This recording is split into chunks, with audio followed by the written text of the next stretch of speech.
Welcome, ladies and gentlemen, to another episode of the Speak On It podcast. I am your host, Big Mike. It has been a fun week in sports, and we are here to recap it. I am not here alone. We are running the two live crew tonight. Got my man, the mad producer, podcast Poppy, in the building. We We're out are here. here.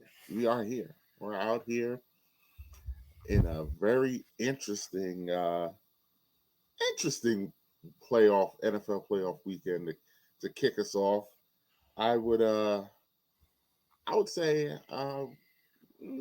couple I don't say couple upsets. I would say a couple upsets. Yeah. The Giants win was an upset, but that was really the only one because everything else was kind of chalk.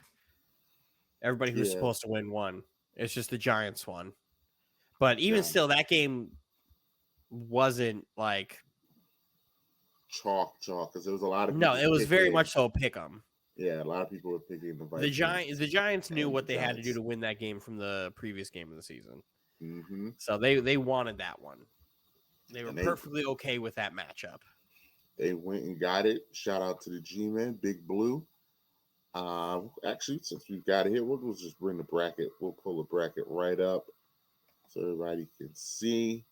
The Giants were successful, as we stated. Now they're moving on to play the Eagles, which we will touch on.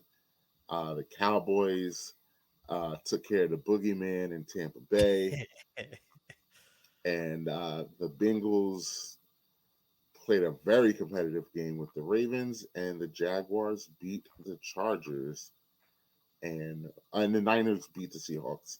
And Beat the shit out of the Seahawks. and we are here. We've got our final eight. We will recap that. We can go right into it. As Dylan said, the Seahawks Niners game, it was close for about a half. Where Seahawks, Anthony started cheering for the team. yes, all weekend. By the way, Anthony, literally every game, as soon as he took his pom poms out for a team, the tide in the game changed immediately. And this Biggest game, front runner of all time, man.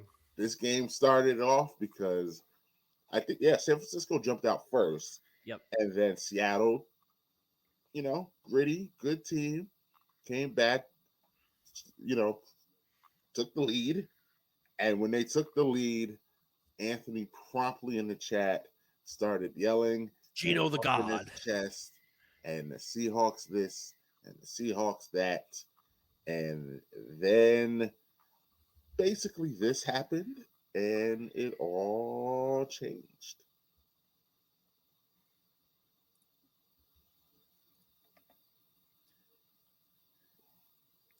And turnover. And sack Yeah. Sack fumble. recovery by that bad Bosa guy. That big bad Bosa boy. So that's a bad man.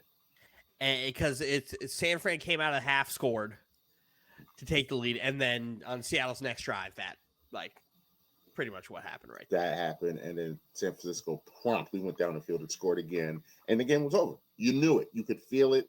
You could feel the energy just come right out of Seattle. That stadium got electric.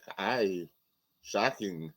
I don't know. Maybe it's me. Maybe I don't think of San Francisco as having a home field, but that crowd got loud. I don't think of San Francisco the way I think of Seattle or Philly or even Giants and Jets. Like the way those crowds are loud, Dylan.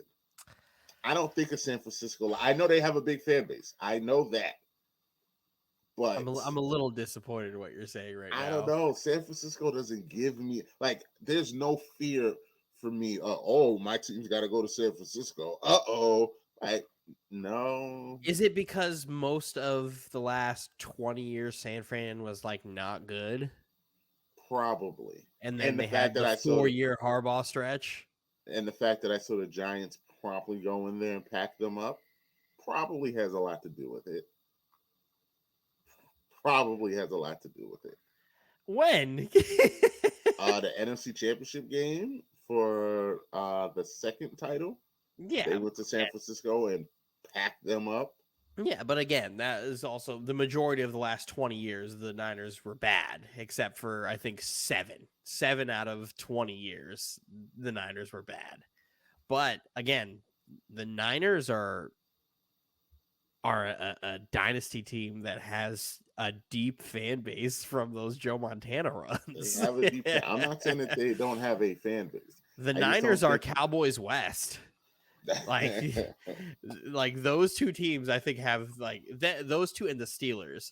I think have the largest even fan Steelers, bases. like I don't want to go to Pittsburgh. I don't want to go to Pittsburgh to play. That's a madhouse in there. I think that's goes back to the last 20 years of us only knowing the Steelers playing winning football and not losing at home. Baltimore has a great home field. 20 years of playing winning football. The Saints. 20 years of winning football. Like, I don't know what we're doing here. Like, literally from 2005 on, they were winning 10 games a year.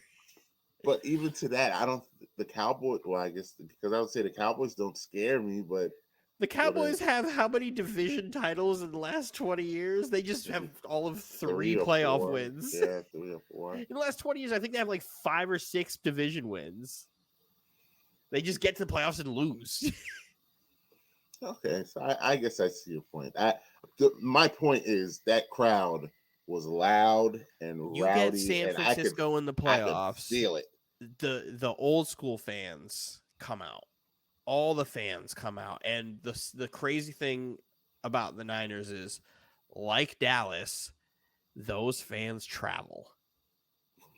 They were loud. There against are the Rams. Niners fans everywhere. But again, the Rams don't have a fucking fan base. That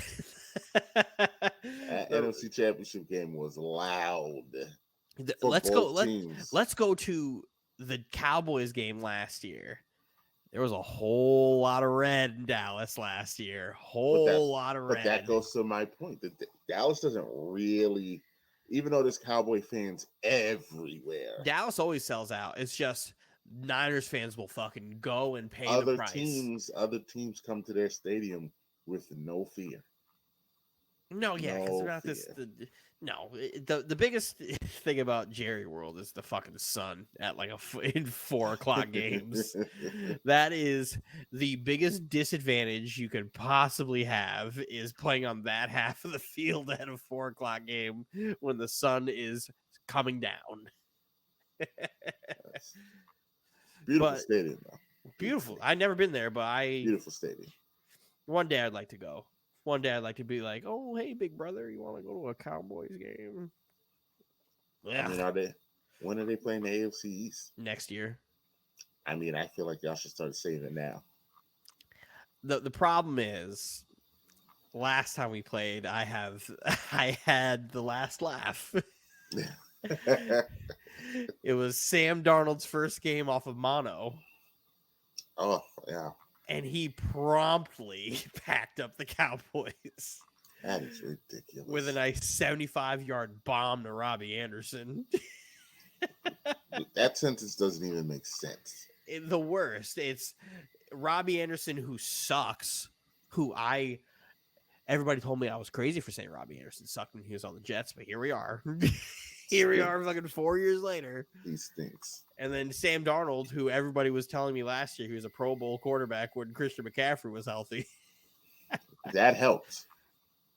And then I was like, oh, well, he got hurt. Shocker. And then he went back to being Sam Darnold. But this year he's looked fine. So good for Sam. Yeah, I mean, Carolina's in an interesting... They have so many weapons and a great defense. They're in an interesting. Do you roll the dice on Sam, or do you want to go get one of these young boys? I think you bring Sam back as like assurance, and then go get one of these young boys. No, I think you go get a vet. If I'm them, you go get a vet, because that division is there for the taking. It is, and who knows? I don't like Stroud the way you like Stroud, and I don't like Levis at all. I love Stroud. I love him. Anthony tried to say, "Oh, the Raiders are going to get Tom Brady or Will Levis." I'm like, Will Levis is just a fat Zach Wilson. I don't think you want that. I love Stroud. I think I think don't. he's going to be one of those guys. In about 5 years, he's going to be one of those guys. Yeah, I don't know. I have questions about Stroud. I think in phase as a quarterback, I think he's great. When you have to get off platform a little bit and you have to create something, he's not. He's not very good. We will see. But those are the things it depends on your situation, but you don't really get much better of a situation than Ohio fucking State. So that's to me is glaring when you are at a school like that with all that talent. I just know that I've hit on my last few quarterbacks, my young quarterbacks that I have stamped. I've been doing pretty well. Who you stamp? I like this conversation. Justin Fields has taken a marked improvement.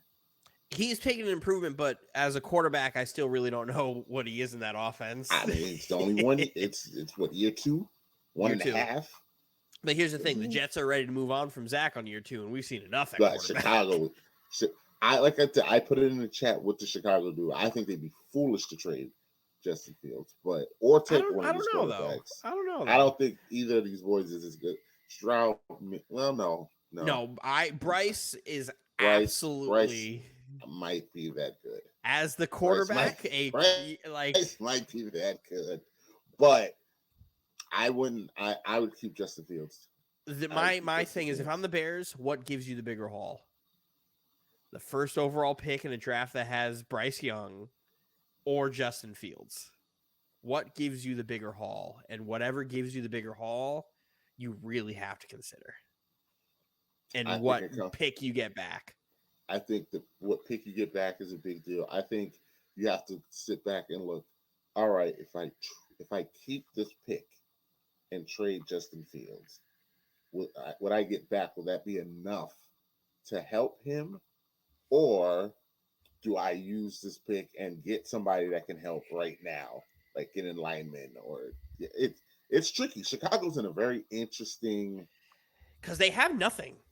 They really don't bare. Have anything. So it's like, yeah. You got the pun. You got the pun. They're in a very unique situation where it's like if you were to abandon ship on Justin Fields because the GM didn't draft him, the coach didn't want him, and clearly by their play calling all year, they've been trying to get Justin Fields to outperform piss poor play calling. So I think it's a real possibility they do. I don't think they do it at all, but you have to explore the possibility of doing so. You have to think about it, but it's very dangerous. You have to think about it. If anything, I'm calling Indianapolis, and I'm just like, pick one. I would call Indianapolis too. You know why? Because pick one. Bad franchises do bad franchise things, and Indianapolis tailor-made to overspend. Tailor-made. Hey, you go ahead and you pick what you want. You want the first pick, or do you want Justin Fields? You can have either one. But you tell me what you're willing to give up for either one. A player or two, or like half your draft picks are coming. Yeah, I need your whole 2023 draft. Well, at that point, I'm hanging up the phone. I'm just gonna okay. I'll go to free agency and try and get one of these. But guys. Do you hang up the phone? That's the thing. My entire 2020, my entire draft, no. For a 3-year-old quarterback on a rookie deal? Either one of those dudes is good enough to give up my entire draft. No. Would you rather give up multiple first-round picks or every pick in this draft that you have? How many is multiple? 3.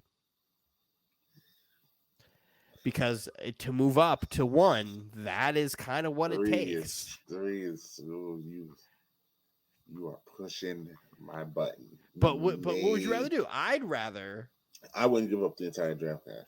But it all depends on what they have. If you could tell me I could give up 4 picks this year to get it, I'd do it. I'd do it in a heartbeat, as opposed to giving up next year's pick. The problem, well, if I'm the Colts, they have I don't know what their cap situation is like, so I can't speak on it. I But also don't know. I can't speak on it because that would be the key. Like if they can go If out they're and in a plug good some space holes, if they're in then a good I, space I can cap be with wise, it. and I you could can be fine. afford to like just bring in cheap vets, Yeah, I would or rock with you. But if they're in cap hell, I can't do it, Dylan. I yeah, cannot do it if they're in no, cap hell. that if they're cap hell, I don't know, but I can't do it. Ursay may pull the trigger on Ursay's cap hell. crazy though. He's crazy. Ursay's a Crazy. psycho. But they have Pat McAfee in their back pocket, and I know he's tampering the hell out of Aaron Rodgers right now. Just come to the Colts, bro. Oh yeah. Just come to the Colts, bro. It's a great city. It's all he does is talk about the Colts on his podcast. Well, Why wouldn't he? Why wouldn't he? Indianapolis. He's a legend. I know he's tampering like crazy for that. Yeah. So if you know you got Aaron Rodgers in your back pocket, I know can make for some interesting moves. The thing is, if you get Aaron Rodgers, you cannot give up next year's pick. No. Because if you give up next year's pick, you're automatically taking yourself out of the Caleb Williams sweepstakes. Yep. And you can't do that, especially when Aaron Rodgers is doing the Brett Favre thing. Of just it's amazing how he's absolutely doing everything Brett did.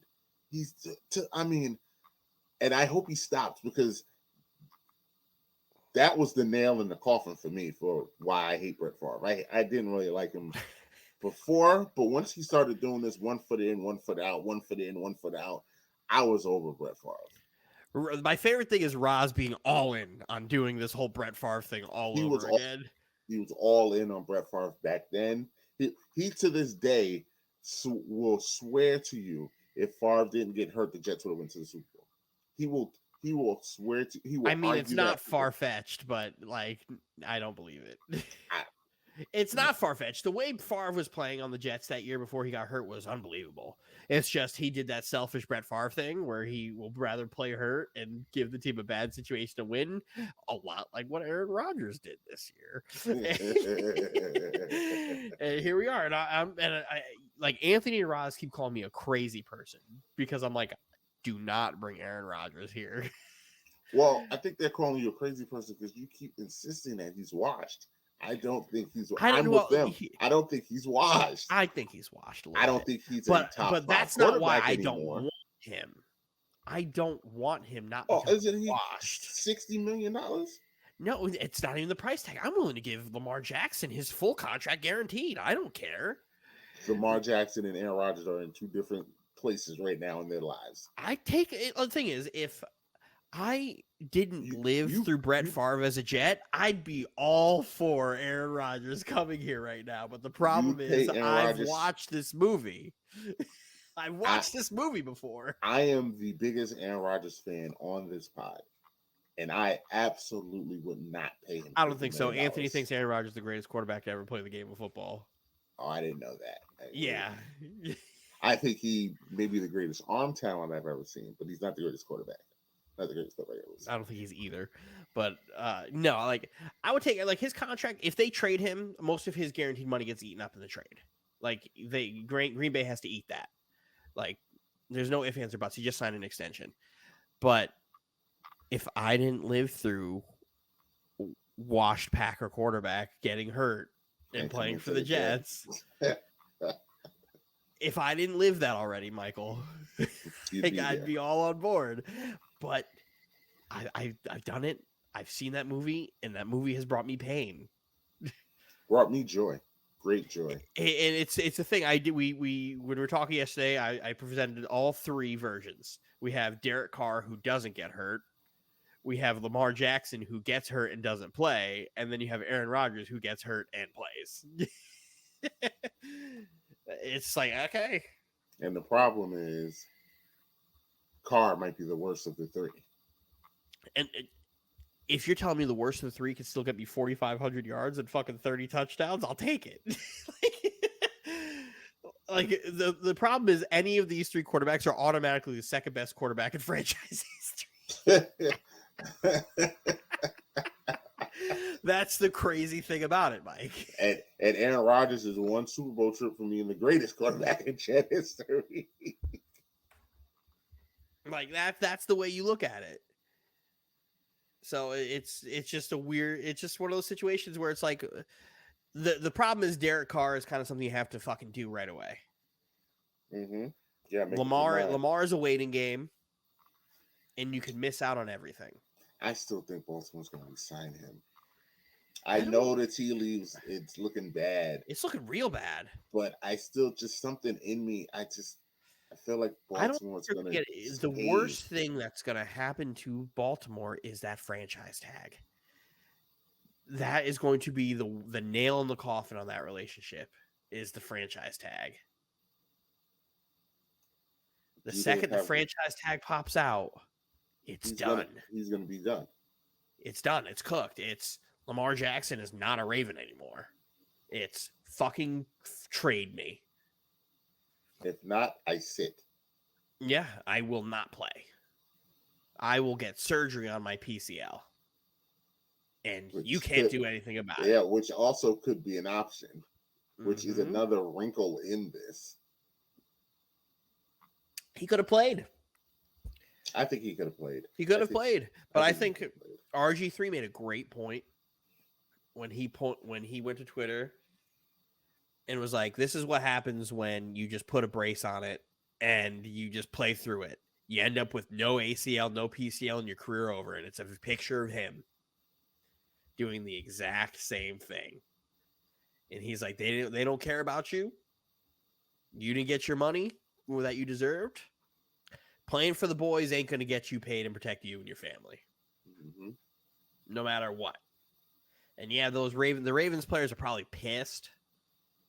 They should be. Like, they should be very pissed. Because I absolutely think they beat Cincinnati if he plays. Absolutely. But we don't know what version of Lamar you get. If you get a version of Lamar that's a limp duck or limping duck out there or whatever the fuck it is, then maybe not. Then maybe not, because the thing that makes Lamar special is his ability to just fucking go. So who knows how the game is different. But that game, we'll touch on that. So much closer than we thought it was going to be, but we'll get to that. No, I thought that game was going to be close. I didn't think so. I didn't think they were going to do it, but let's get through the rest of the weekend. We already got off on draft tangents. I know we went on a tangent real quick, but let's just get this over with. Oh man, second greatest comeback in NFL postseason history happened.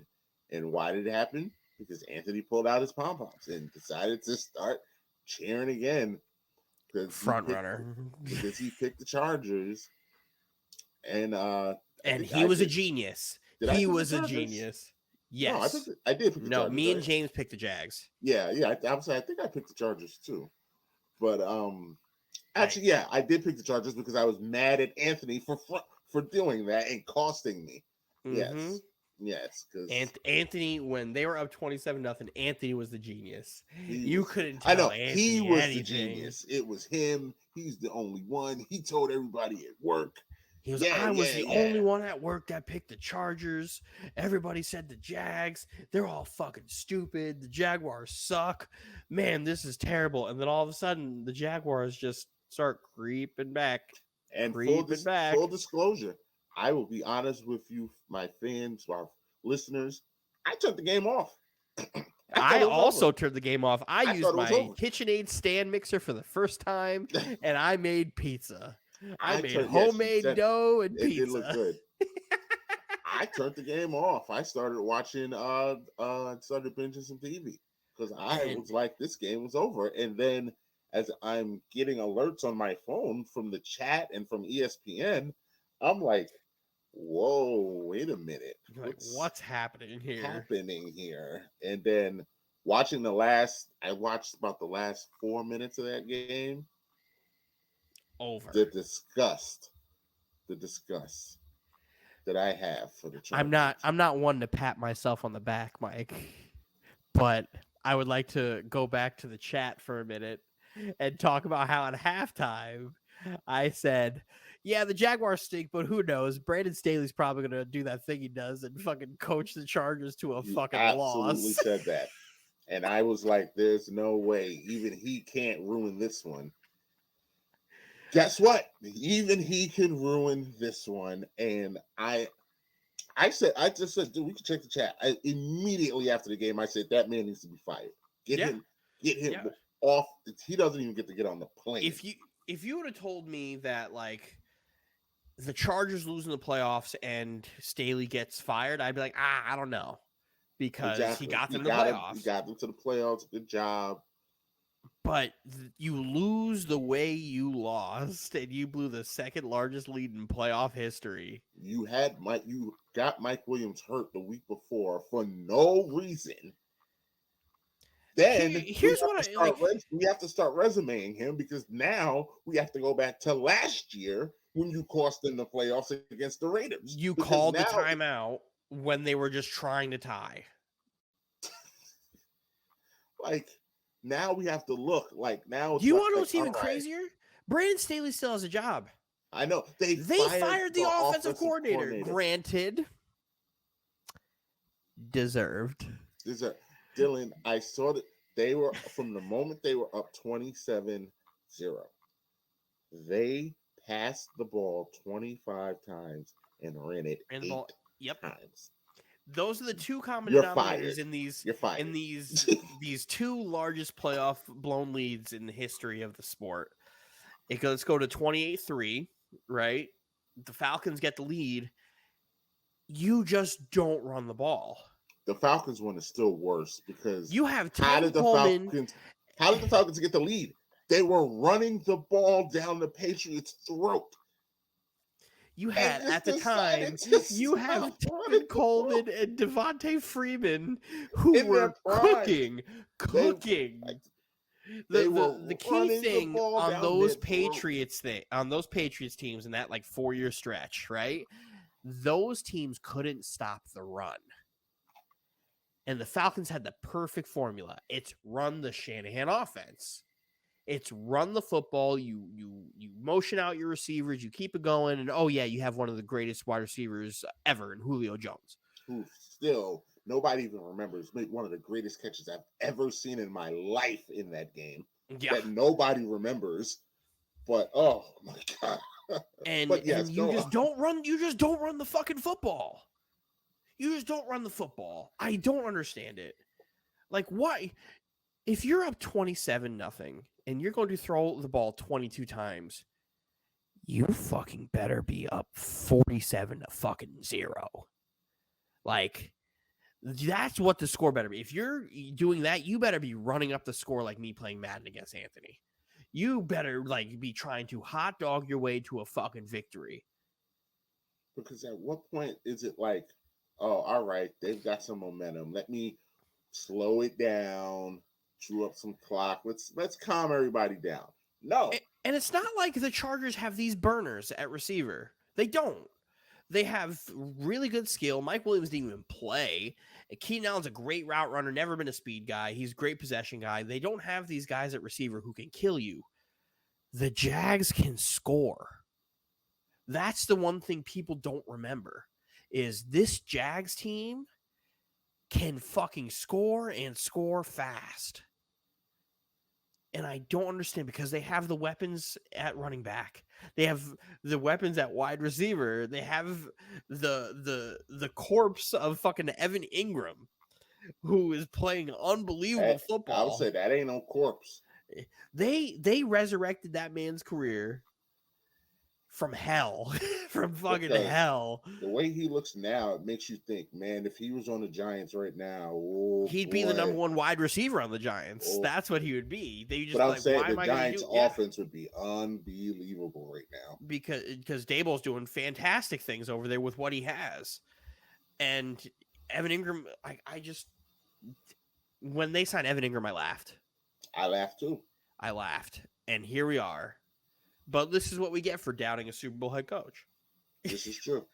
This is what we get for doubting a Super Bowl head coach. Because Peterson is coaching his ass off. You are guilty. Peterson. No, you doubt the team, because what did you say? And they still haven't proved anything to me. They still haven't. That's the funny thing. They have not proved anything to me, Dylan. They have in back-to-back weeks. You're hating. They got a blown call, or they would have lost. And they had an blown call. And they have an idiot coach on the next week. Like, it's hard. Like How Trevor much more Lawrence, adversity does this team they're have to gonna get it. face? They're gonna get it this weekend. They're gonna get it this weekend because I promise This is not a game they're gonna Andy win. Reid is not going to blow a 27-0 lead. I I promise also you agree. that is not going to happen. And Spags is a much better defensive coordinator than not even that. Andy Reid will not let that bullshit happen. No, absolutely not. Absolutely not. If they go up there and they just, now if they go to Kansas City and they beat Kansas City, 37, 33 or something like that. Jags going to Super Bowl. Jags going to Super Bowl. They might go to the Super Bowl because I can't say nothing then. At that point, because they haven't shown me nothing yet. Mike, not that they haven't shown me nothing. Team in football. Not that they haven't shown me, but they should have lost 2 weeks in a row now. 2 weeks in a row, they should have gone shows home. A lot to me. 2 weeks in a row, they should have gone home. They barely beat the corpse that is left of your Jets team. They barely beat that Jets team. Nah, I view that game a little Zach was throwing the ball in the ground, and they still barely won the game. I view that game a little differently. The way I view that game is they knew that we couldn't do anything on offense, so they were just trying to get the game over with. And tell me that game didn't show you that. They got the lead, and they're like, oh, this team can't get a fucking yard. This team can't get a fucking yard. Let's just double click the right stick on Madden. Let's chew clock all game and just keep it moving because they're like, we don't want to throw the ball.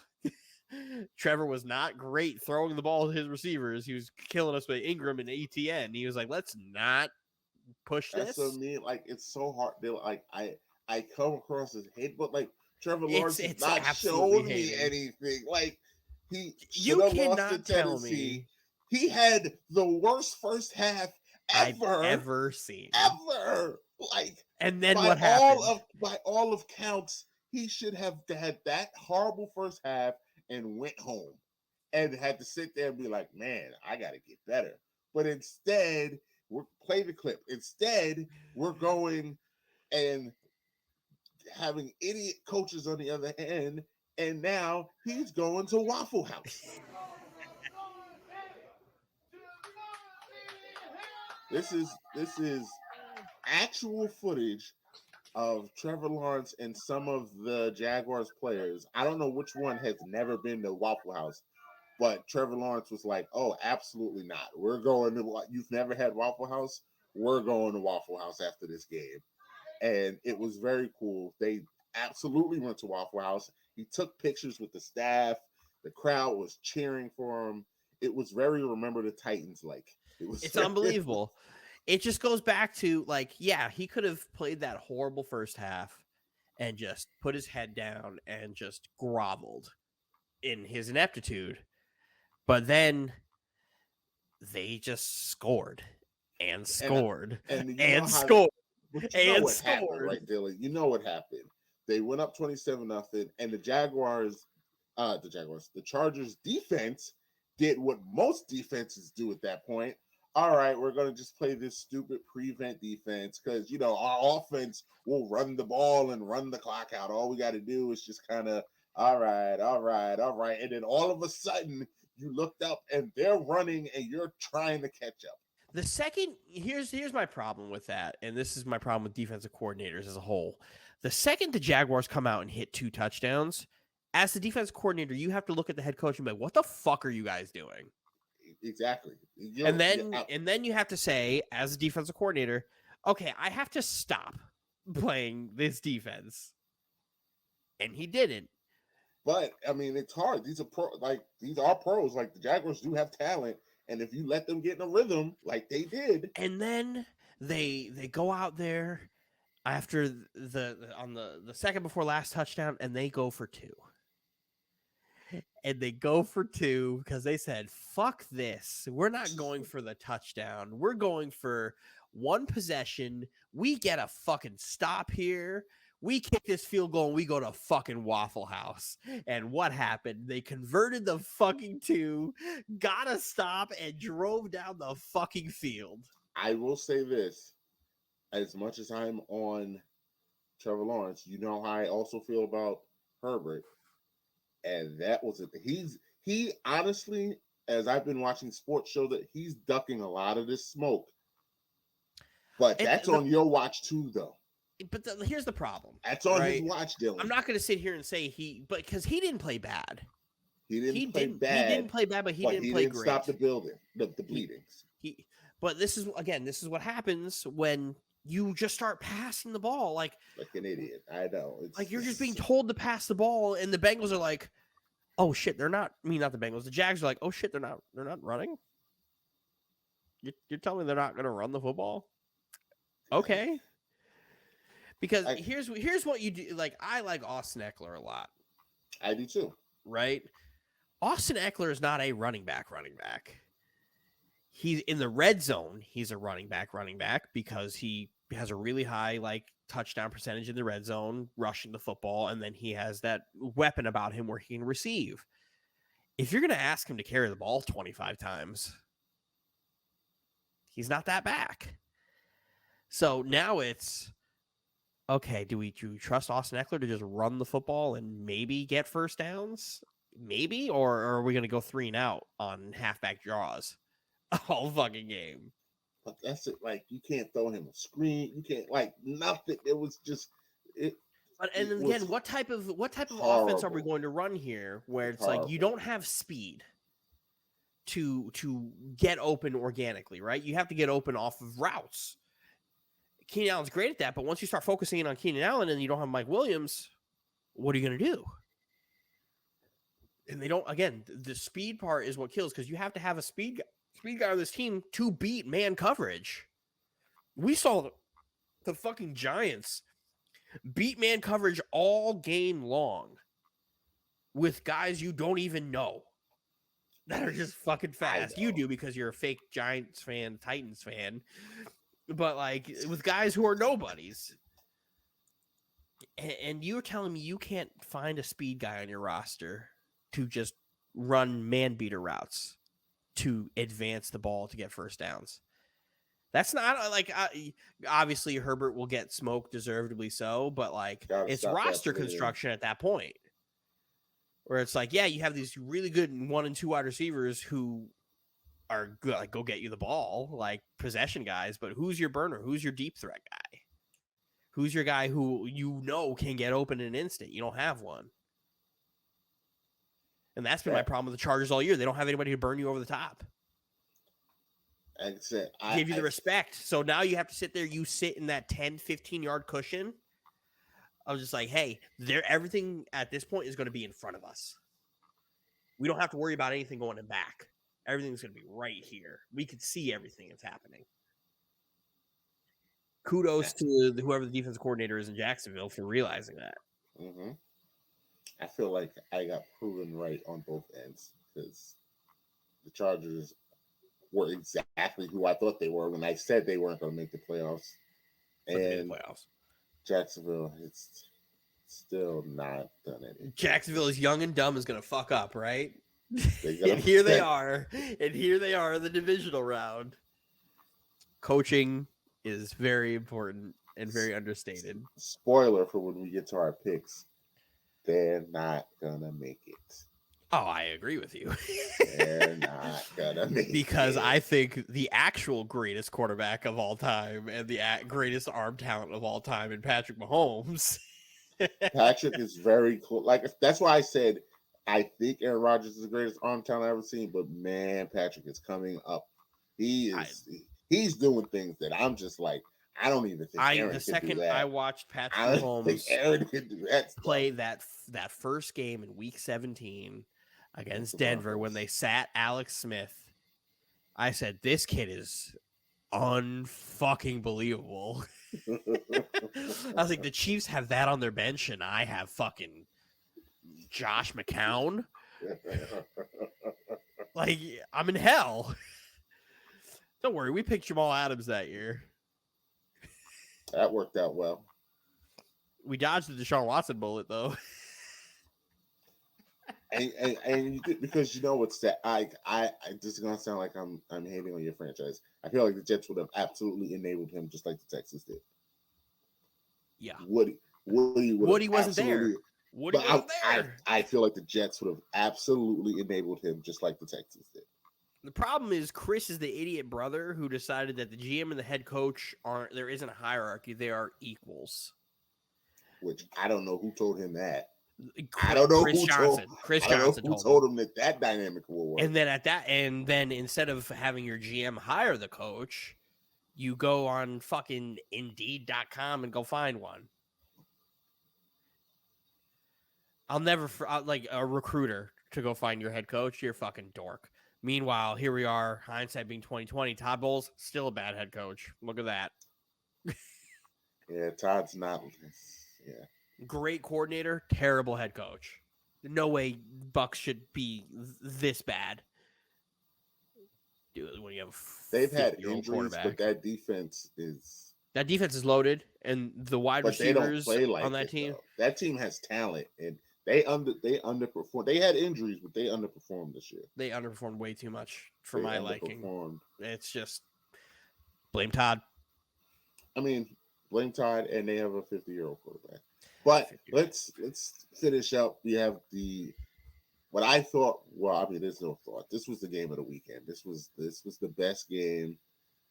AFC North grinded out, tough. Two teams that I knew didn't like each other, but they really don't. They really don't like each other. They really don't. That's why it's like, and Ravens fans hate the Bengals. Janice's brother is a Ravens fan.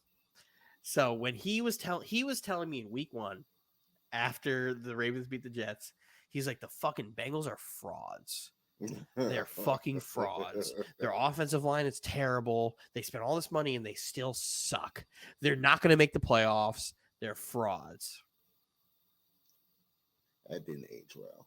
Didn't age well at all, Angel. It didn't age well at all, Angel. What are we doing? And I'm like, listen, man, you may not like Joe Burrow, but Joe Burrow is a dog. Arguably the second best quarterback in football. Depending on who you talk to. I mean, we might find out. We might find out this weekend. Which is crazy because, like, that's going to be a great matchup. I don't think the Bills win that game. I still got a few minutes before I make up my mind. This is a pick'em game to me. It is a pick'em game. To me, the way the Bills defense plays football, the fact that Skylar Thompson was able to make that game close, alarming, is very alarming. And it's kind of like, again, when we talk about the defensive rankings in the middle of the year, like when I say it, everybody's like rolls their eyes and blah, blah, blah. But like we're seeing in these last like 4 weeks of Bills football, what the numbers have been saying they are. And it's not because of lack of talent. It's because the guys are coming back from injury and they are hurt. But like, this is what the defense is. So it's crazy. By the way, I have to go through and look for sure. Cause if we're going to go on versus PFF versus everybody else, then I don't understand what we're even doing here. You owe me money. No, I think you owe me money. By the way, you owe me money. I think you owe me money. We're gonna. This is gonna be one of those things where we forever argue because this $20 bet that we have is going to be in purgatory because the defensive rankings that I find say one 23, and the defensive rankings that you find say another, and it's just we're in purgatory. But that's another argument for another day. Let's what do we have? We have the turning point of the play game that, as we said in the chat, I've never seen this before, and I've never seen. Let's play this. Leave us here. Don't move this here, right? So one, credit to Mike Tirico on a great call. Great call. But right here, like you can see my cursor, right? Yep. I've never in my 28 years of life have seen a jump over the pile get fucking blocked. I've never seen this. Mm-mm. This is my first time ever seeing this. And I've seen guys do this with one fucking arm. Mm-hmm. Just dunk the rock over the goal line. And for this to get blocked, and then perfectly fall in his hands. Shout out to Mark Andrews. I was watching that ass. live, and I was like, yo, Mark Andrews, he is fast because he caught him quick. I love the effort. And shout out to Snoop Huntley. He tried. He balled, man. He balled. Did. I the first thing I said in the chat, man, I feel bad for him because he was balling. Like, I was sitting there watching this game like, yo, Baltimore might win this game for real. And it's going to be because of him. Game. And the crazy part is, with the Lamar Jackson shit that we were talking about earlier, if the Ravens want to be petty, we could just be like, it's what I said in the chat. I was like, yeah, you got, like, we have other Lamar Jackson. Granted, he's not as good as Lamar, but like last year, Brett Hundley was good. This year, Brett Hundley was good. Like, what are we gonna do? This guy Lamar is gonna be hurt. Save $200 million and go get this dude a receiver. Yeah, let's go do what we didn't do for Lamar. Exactly. But I'm saying, but teams do stupid stuff like that. They won't give Lamar nothing, but then, all right, well, he's not as good as Lamar, so let's go get him some help. Well, what if we got Lamar? And then the Ravens fans will sit there and one will do two things. They'll say, well, we didn't want Lamar anyway. Which is right? Which is going to be so stupid. Lamar's always hurt. We didn't want him anyway. Blah, blah, blah. Lots. And then be like, well, look at that. Brett Hundley's so good. Da, da, da. Go imagine what that team could be if Lamar had the let's name the biggest wide receiver on the market right now, DeAndre fucking Hopkins. Imagine you give Lamar Jackson DeAndre fucking Hopkins. Good night. The best receiver Lamar and with all the disrespect, Hollywood Brown is the best receiver he's ever had. He's the best receiver he's ever had, and Hollywood Brown is a 3, maybe a 2 on a bad team. Like, yeah, on a good team, he's a 4 or not on the field. And that's the best receiver he's ever had. Like, what are we doing? And the Ravens completely disrespected Lamar Jackson by fucking trading him. What are we doing? Like, what's going on here? Like, the idea of Lamar Jackson on the Jets is so, like, it's fever dream.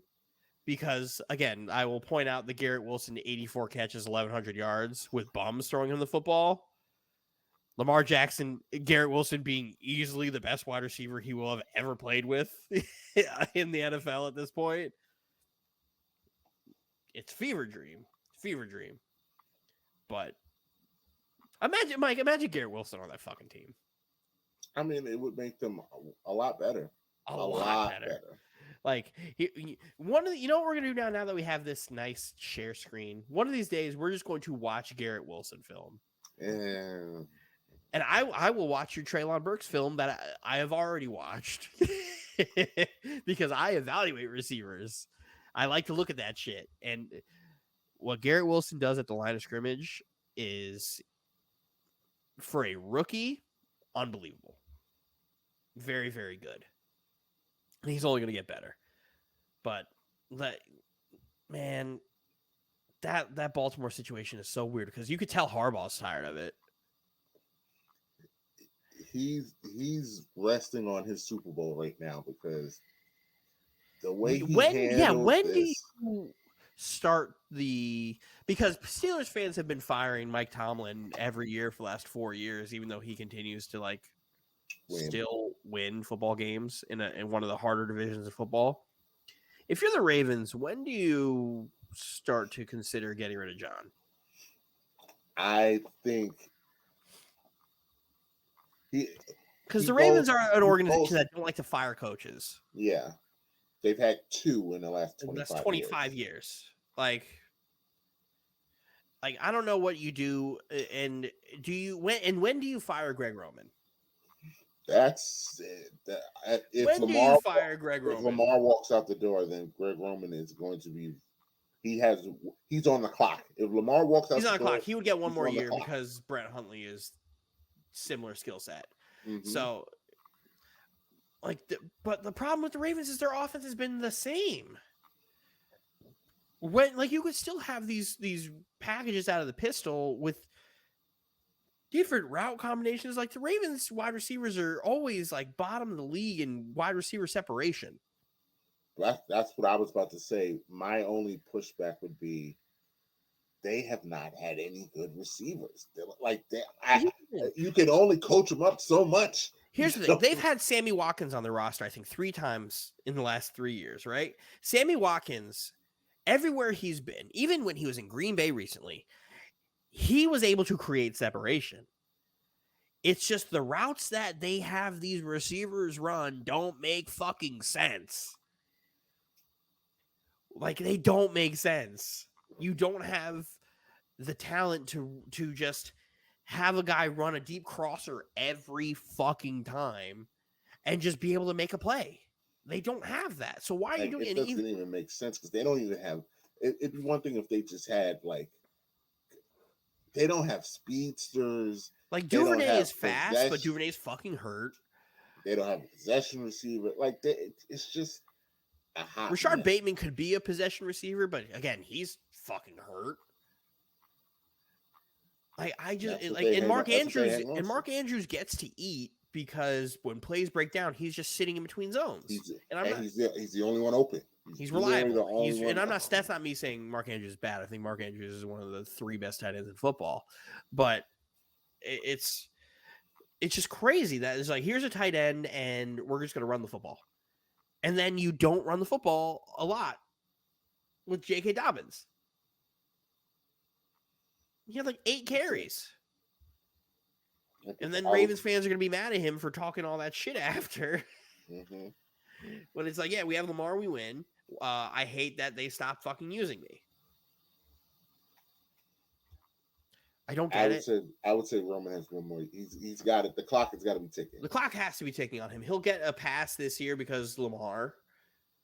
But I don't know how many more failed seasons you could have on a team that's supposed to be contending before you really have to sit there and be like, blow it up. Because they got to dodge a fucking rebuild. How many teams get to dodge a rebuild? Mm-hmm. It seems like we see it all the time now, where it's like you go from having one good quarterback to another good quarterback, but that shit doesn't happen. Never. That shit doesn't fucking happen. And here we are. Look at the Steelers. The Steelers are in it right now. Who else? The Steelers are in it. The Jets have been in it forever. The Giants almost were in it. The Patriots are in it. We can just rattle it off. If I say this to Roz all the time, all the fucking time, because I feel like he just forgets it. If picking a quarterback was so easy, everybody would have one. Mm-hmm. But every situation is different. Not you. If the Jets had Brock Purdy right now, he stinks because LaFleur was a bad play caller. If I get Brock Purdy now, do I get Kyle Shanahan? No. Because that changes things. That changes everything. If I can ask for Daniel Jones right now. I don't want Daniel Jones without fucking Brian Daboll. If you tell me I can have Daboll and Daniel Jones, absolutely, I'll take him. We'll do it. But no. Give me Mike McDaniel. Give me Mike McDaniel as my offensive coordinator, and then give me any quarterback. Those are the situations that we're in, where your situation absolutely matters. And the Ravens are lucky to be in this situation, and they're gonna mess it up, and they're gonna fuck it up. They're gonna mess it up. And meanwhile, Woody Johnson is be banging on that door. Here's all of my money. Here's everything. The Jets obviously will be standing there waiting. I would think the Colts will be standing there waiting. The Commanders standing there waiting. Standing there waiting. The Texans maybe, but I doubt he'll do Texans that. are too far away everywhere Yeah, else. I The don't same think thing with he'll the do that. Bears. I don't When think he'll Anthony, do because that. Anthony presented that a while back. He was like, "Would you think about packaging Fields for Lamar?" I was like, "If you're the Bears, yeah, why the fuck not?" But like, But if you're Lamar, why would you sign want to up go for that? there? You're taking 10 steps backwards. There's no talent anywhere else, and then you're just gonna feed your cap space to What the about quarterback. what about Seattle? I think they'd explore it. I think they would really explore it, but Because I think Lamar in Seattle could be very interesting I with think so Lockett too. and DK and Pete Carroll is the coach, and I think that could be. I That think so too. Seattle doesn't I seem think like they're a his dark kind of horse. city. I don't think that's his kind of city. But I mean, listen, winning is winning. And if you win in Seattle, those you'll have a statue King, outside of there. you're You're a king. Like So I think they're the dark horse, but if you have an opportunity, if you could package Geno and this Denver first, and then a first next year or whatever the hell, a third or whatever, because you're I giving was up the say, or a quarterback. second or a third. If you could get away with doing I'm 2 picks and Baltimore, Geno, if I'm Baltimore, I'm thinking about it. I'm thinking about it. the problem is then you actually have to go get receivers. Yes, You absolutely have to go get receivers because you're going to get Geno on a discount compared to what you were going to get Lamar for. Mm-hmm. So like you have to put your resources into that, or else it's not going to work. But man, that would be very interesting. Seattle instantly becomes a Super Bowl contender to me. Mm-hmm. Instantly. Because then all Seattle at that point would have to do would be bolster their run defense. Yeah. And then it's like, okay, they have a top pass defense. Their run defense is fucking garbage. But then you have this offense that's like, all right, you just gave him DK Metcalf and Tyler fucking Lockett and Noah Fant, Kenneth Walker.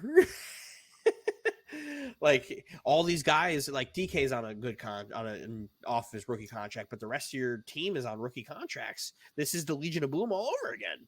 Like honestly, Dylan, if I'm Seattle, I might have to push them chips because the only problem is they're gonna have to pay. It's gonna blow up because they'd have to give Lamar everything. They have to give Lamar so much money, and that's the only thing I can think of where it's like, do we want to do this or do we want to keep Geno, use that Denver pick to go get like CJ Stroud, have him learn from Geno for few years, and then when it's time to pick up hope and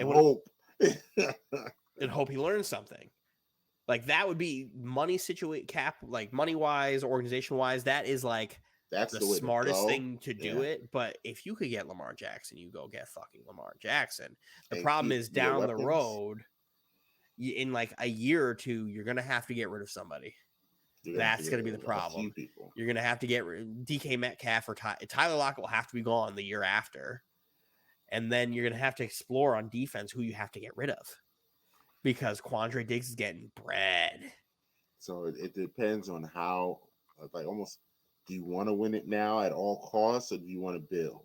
And then it's going to be, okay, 2 years after that, you can't re-sign Kenneth Walker. Kenneth Walker wasn't a first-round pick. We don't know what the cap will be, though. But when you have a fully guaranteed contract, it really doesn't matter. That quarterback contract fucking ruins it.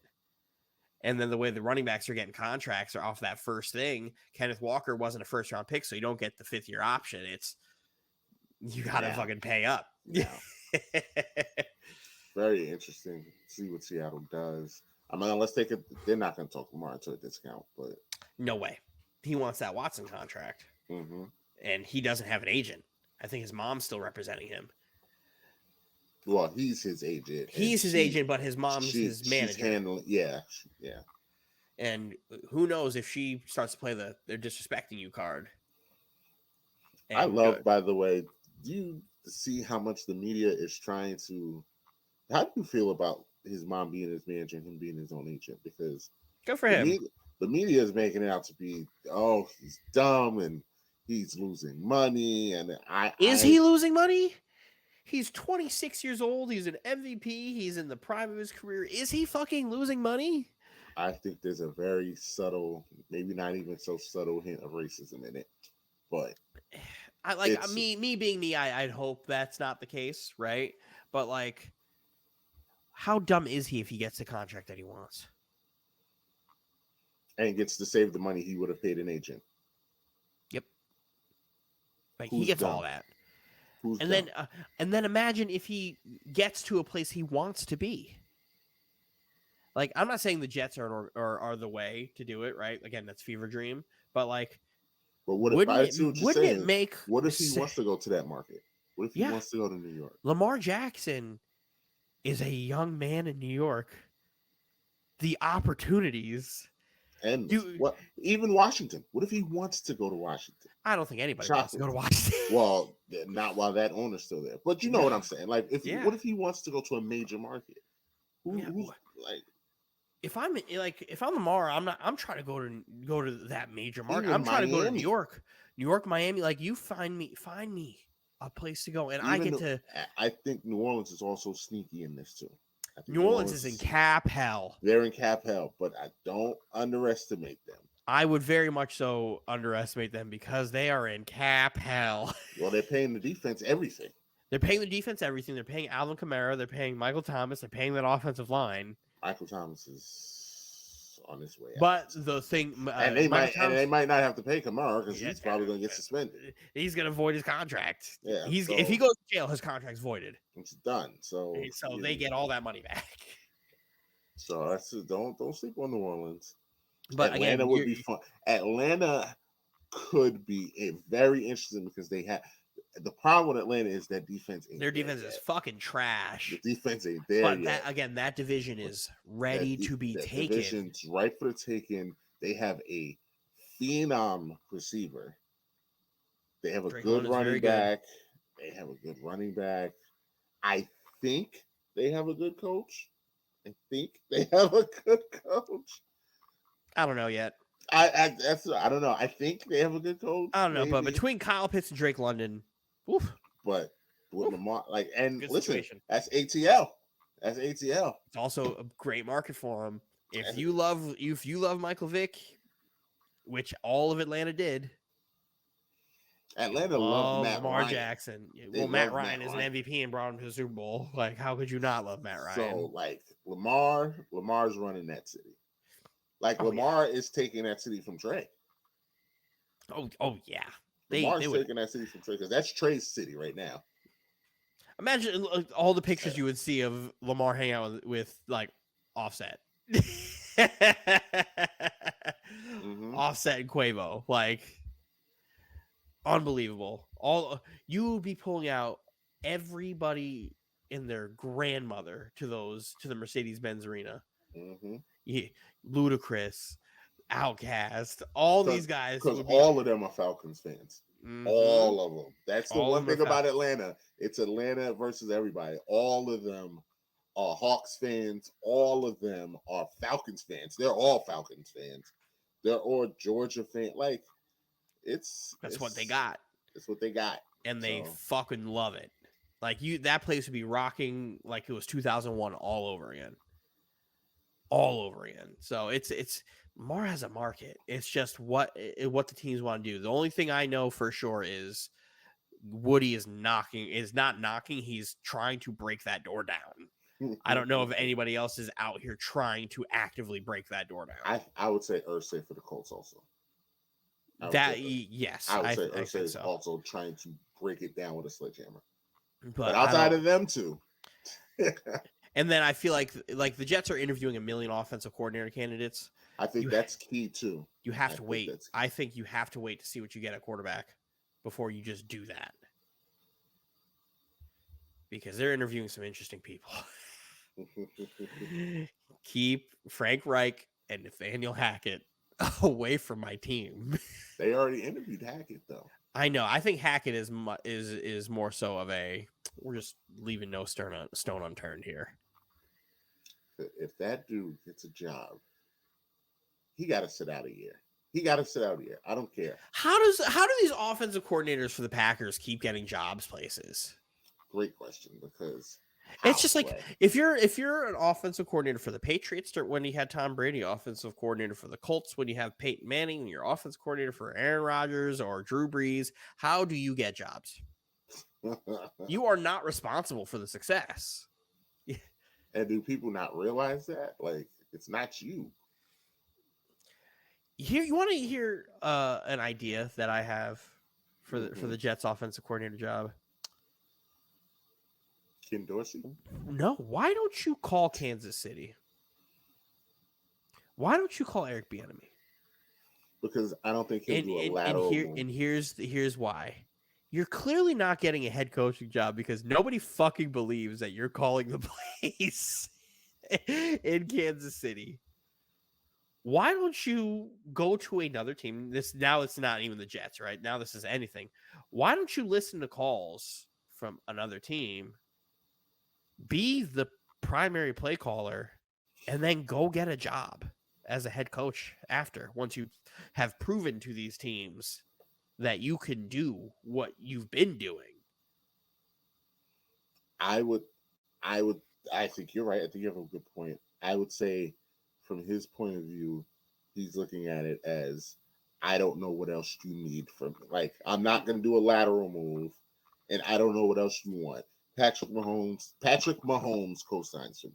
Andy Reid co-signs for me. But then here we Now, are. all these people It goes back to the for point me. I just made. If you're the offensive coordinator for Peyton Manning or Aaron Rodgers, or any of these guys, how do you get a job? But they managed to do it, and he can't. And I for the life of me don't understand why. There's no way he's that bad at interviewing. No, it goes back to way. some bullshit he did when he was a player. Yeah, there's just no way, and we gotta get then ban which him is crazy for because he's the weekend. only black head coach who's not getting an opportunity at this point. He's the only one. D'Amico Ryans is going to get a head coaching job Probably. off of what, year 2 as a defensive coordinator in San Francisco, with all the talent that they had before he was there. They have a lot of talent. Like, you're telling me he's performing exactly how they were before he was the defensive coordinator? To that same exact level? No. Not with all that talent that they have over there. Like, what is going on there? But he's gonna be a head coach, and Eric Bieniemy's not.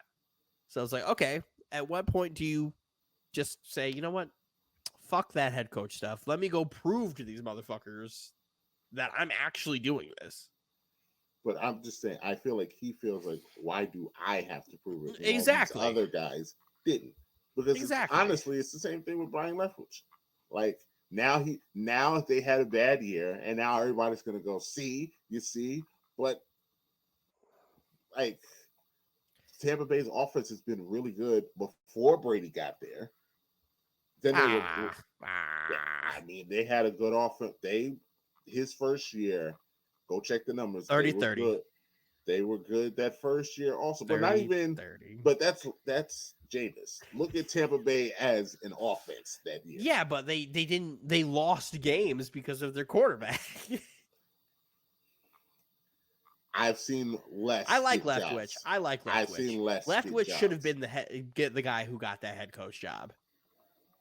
It's a shame that, granted, Doug Peterson was the right move in Jacksonville, right? For a young quarterback, looks like it because he's a Super Bowl head coach. But I said this at the time too, right? The best thing for a young quarterback is to get an experienced offensive play caller in there.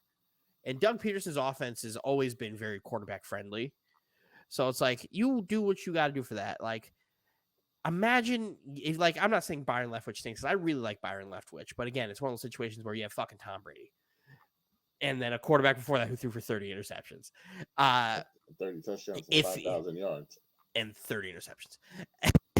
You have Byron zero. Can't be out there throwing it for him. He would have been better. But imagine if Byron Leftwich would have stepped into Jacksonville and they sucked, his opportunity as head coach is done. When you have the golden boy, that's what he is.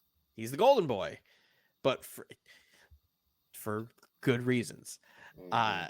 Yeah, hater. But he'd be out in 2 years if he would have gotten that job, if he didn't succeed the way they're succeeding. So I hope Byron Leftwich gets a job somewhere as a head coach. He deserves it. Give him a shot. Send him to Arizona. I would love to see him and Kyler. I would love to see it. Get him a job. But it's still weird that Bieniemy just every other like black coach is getting jobs or is getting opportunities to get jobs, and everyone's like, "Yeah, Bieniemy, we're out of here." Imagine if Houston tries to get him now after they passed him up for twice. Houston, I can't wait to see who they hire, because why would you want to work there? If you're a black head coach, why would you want to work there? Yeah, there's no reason. My guy DJ Bieniemy did a great thing asking homeboy asking the GM that question.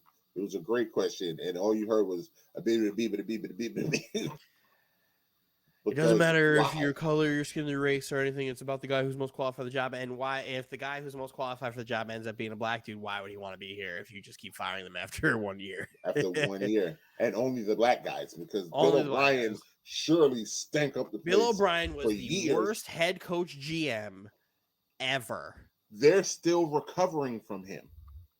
He traded DeAndre Hopkins for David Johnson and a second-round pick. And this wasn't even like leading the league in rushing David Johnson. This was David Johnson and a second-round pick. Like, that franchise has not recovered. That franchise had DeAndre Hopkins and J.J. Watt in its prime and couldn't do nothing with it because of how bad. And Deshaun Watson before the allegations. And could do nothing with it. Nothing. Yeah, the 1 year they advanced in the playoffs and then blew that lead. But man, that's why I knew Patrick Mahomes was my superhero. Yeah, it's insane. It's absolutely insane. And we talked about the Cowboys. You want to talk about the? Let me see if I could find a compilation of Brett Maher, just all his missed fucking extra points. That was something to be seen. And again, just like the Jacksonville game and the Ravens game, we saw something just you never. Here's what I will show, because I didn't watch the Manning cast version of this, and I wish I did. Didn't either. I wish I did too. I wish I did I wish I'd seen this live. Because Peyton Manning getting visibly pissed off and Dan Quinn having to do the thumb bite so he didn't insult somebody is classic television.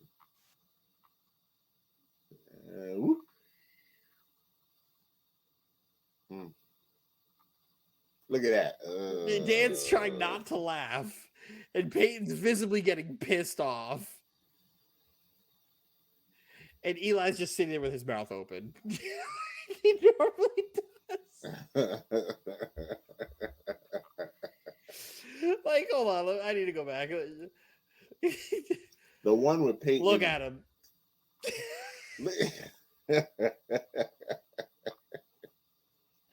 He just sits there. Mouth always open. I've never seen him with his mouth closed. Look at him. Open. Always open. Perfect time, Dylan. Perfect stop right there. Look at Peyton, look at Dan Campbell, and look at Eli. Oh man, Peyton is so. This is why Peyton can't be a coach. I see why he can't be a coach, because he don't got it in him for these moments. He don't got it in him. That was kick 4. That was kick 4. Oh my God. I've never seen. This weekend has been filled with things I've never seen before in my life. Mm-hmm. I've never seen a kicker do that. Broke a record of missed extra points consecutively. He was hitting the ball the way I was hitting fucking the ball on PGA Tour 2K23. It looked like me hitting PGA Tour. Yes. Unbelievable. I played PGA Tour 23 the other day. How is it? It's amazing, isn't it? I hate it. I hate it. I could not figure like the 22. I was able to figure out like the timing and stuff and be fine. I played 15 minutes of it and I uninstalled it. Wow. I said, I can't do this. I'm in the water. I'm swimming. Wow. I was either slicing it or pulling it. I could never get. I was plus 12 by the time I got to the 8th hole in like opening course. And I was like, I hate this. This is stupid. Good thing I didn't pay for this. That 1 hour trial on that PlayStation Plus membership I have is a beautiful thing. Because good thing I didn't buy it because it was on sale. I almost bought it. Almost bought it for $35. I'm like, man, this is a great deal. I love this game. Nope. Absolutely not. Nope. You're not getting my money, 2K. Not on this one. And then you got to pay for Michael Jordan. I'm not doing that. Oh, he's a DLC. You can't unlock him. You can't unlock Michael Jordan. You got to buy him. Loser. I'm not doing that. Get my money for other things, 2K. You didn't get my money on that. And I wonder if do they have the video of Dak Prescott slamming his helmet and just screaming, "Go for fucking 2." Which, I mean, they should have. After the second missed extra point, you have to just do that. After the second one, it's like, all right. Like, at what point do you just stop? Like, I was telling my brother, and you guys too. I was like, is Mike McCarthy going to be the first person to get fired after winning a playoff game while the playoffs are still going on because he's not benching his kicker? Unbelievable. Oh, here we go. I got it. Let's there we go. Let me present.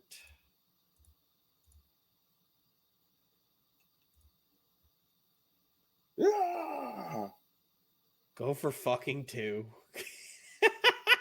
And the guy next to him, yeah, man. Yeah. I was like, what the fuck?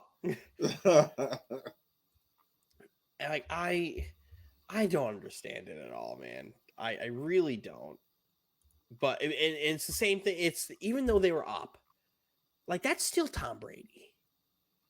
And everything that was happening with these extra points was like the perfect setup for a Tom Brady comeback. Mm-hmm. It was. That's why we could all feel like it's the PTSD in me. It's the PTSD in me. It's the reason why I picked the Bucks to begin with. I will say, let me just point out, by the way, that the Bucks were absolutely everything I said they were, and I said the Cowboys were going to beat them and beat them easily. And hey, man. When you get Tom Brady in the playoffs, like you'd think things change a little bit because it's what we know, right? We only know of Tom Brady being this boogeyman, this bad human that's ruined my childhood and my adulthood at this point. Mm-hmm. And what's crazy, what year did Tom Brady come into the league? I think 02, 03. I would. No, I think it was 01. It was 01. 01. 01. Do you know how old I was in 2001, Michael? How old? I was born in 1994. So I would have been 7 years old when I first saw Tom Brady play football.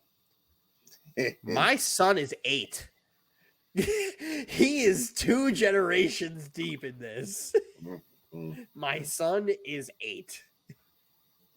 And I first watched Tom Brady at 7. The boogeyman. I fucking hate him. I hope he retires so this narrative of Tom Brady being the Jets quarterback dies. As we spoke about last night, that I couldn't even dream up a funnier scenario than that. Because he wouldn't be here for the right reasons. And but the fun part of having to see, maybe not you, I don't know, but Jet fans, Roz, see y'all have to bend the knee to Tom Brady. I'm telling you right now, I wouldn't. Cheer for him. Oh. I promise you, if Tom Brady ever were to become a Jet, I would probably boycott the season. telling you, I heard Ross say the same thing about LeBron, but it was when they got to the playoffs and the finals. LeBron. Let me tell you the difference between Roz and I. Roz is a self-loathing Jet fan who will sit there and talk shit about the Jets all he can. But the second Tom Brady signs, you know he's gonna be like, "Oh man, we got the goat, we got the goat," and I'm gonna be sitting here, I'm like, "This is the worst thing of all time. This is the worst thing because what's gonna happen is we're gonna get to an important game, whether it's in the playoffs or in the regular season, that we need to win, and Tom Brady's gonna do that thing he does." Where he snatches the heart of every Jet fan. And it's gonna be same old Jets. It's a tale as old as time. Death taxes. Tom Brady screws the Jets. And Mike getting to laugh. And it'll be me talking Roz off the cliff. He's gonna be like, I don't know why I do this to myself. I don't know why I do it. No. The expectations of a Jet fan. We need to be better, or the organization's not going to change. The organization doesn't give a fuck about us, Roz.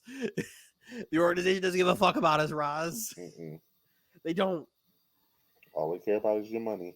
They don't care. They don't care. He said, my favorite line over the weekend was, Roz, why don't you start a Jet fan union? And didn't he say I tried something like that? Or I tried. I'm like, that doesn't surprise me. Like, what? Like, I'm a battered Jet fan too. Because whenever something bad happens, I always say that's the most Jet thing of all time. Like, that fumble for the Ravens, the most Jet thing of all time. The most Jet thing of all time. That fumble was so bad, Josh had to come in the chat just to be like, yeah, I don't know. He literally said this would only happen to us, and I said, nope. If I would have told you this happened to the Jets, you would believe me. Because that is hands down the most Jet thing of all time. So, like, I am a battered fan too, but I am the optimist. I am ever the optimist, no matter what situation, because you can say what you want about the Jet season. It was a net positive, regardless of what happened. Expectations were met. Foundation was built. Improvements were made, but we didn't win 13 games this year. So you stink. Fire Salah. We were supposed to win 6. Fire Salah, who apparently is on the hot seat with Rods already. He was on the hot seat before the season started. Rods was ready to fire him in like week 3. Week one, he was roasting him over the stake, over the fire, like he was the pig over the open flame. That was Salah, and I'm just sitting here. I'm like, dude, do these people not deserve like a shot? And then his favorite thing is like, you defended Zach Wilson. I was like, all I said was Zach Wilson deserved a shot because, you know, 2nd overall pick of the draft. You did swear up and down that the Jets were going to get better when he came back at the beginning of the year. But the thing is, like, when you had the quarterback play of Flacco, he did. And then it quickly went back down. It went back down. And then when it was time, I cut my leash short. I said, you give him to the end of the year. I cut my leash in week 7, week 8. I was like, yep. He played 4 games. He did a great job, but he got to that Patriots game. Nope, pull him. Can't do it. But don't worry, I defended him. I just said he needed a shot because there's really no good option here. But we die on the hill of every other bad quarterback. I can't wait for Zach to go to another team and fuck up the league. And Raj has to circle back. Why? We can't have no good things. We let Zach go too early. Blah, blah, blah. Yeah. The master of hindsight. Ran him out of town, but it's okay. Mike, I don't know how familiar you are with the TV show South Park. There is an episode of South Park where they're all doing their superhero thing, right? Yes. And there just so happened to be... it's not the raccoon. I have to try to be PC here. Yes. There was an actual superhero on the show called Captain Hindsight. Yes. That is Roz. That is Roz. And they were covering the BP oil spill. And he goes, "Yeah, if you guys didn't do that, that wouldn't have happened. See ya," and just leave. He would just come provide his expert analysis of the situation based on what had happened, because hindsight is 2020. Let's see. Oh, you know what? For the viewers at home, let's do it. Let's pull up Captain fucking Hindsight. I thought you had it already. That was quick. I have it. Yes, the hero. That's Roz. That is Roz. Captain Hindsight. We should definitely get that saved for the pod. And save image as Roz. Shit. Literally Roz. Like, that's find me a more accurate representation of Roz. Captain Literal Man. Captain Hindsight. The man who will argue you the legitimate definition of a word did not like it when I brought him the literal definition of hindsight. Which was him to a T. He was like, "It's not hindsight." And then I read the definition of hindsight. He goes, "Yes, that's it exactly." I'm like, "That's literally the definition of hindsight." Definition of hindsight, sir. I don't know what you're arguing, sir, but you're talking to a wall at this point. You. I'm getting good. I'm getting good at the arguing with Roz thing. It's a skill. I'm getting good at it. Let's move on. We'll use our fancy board to preview next week. Ooh. Let's go NFC.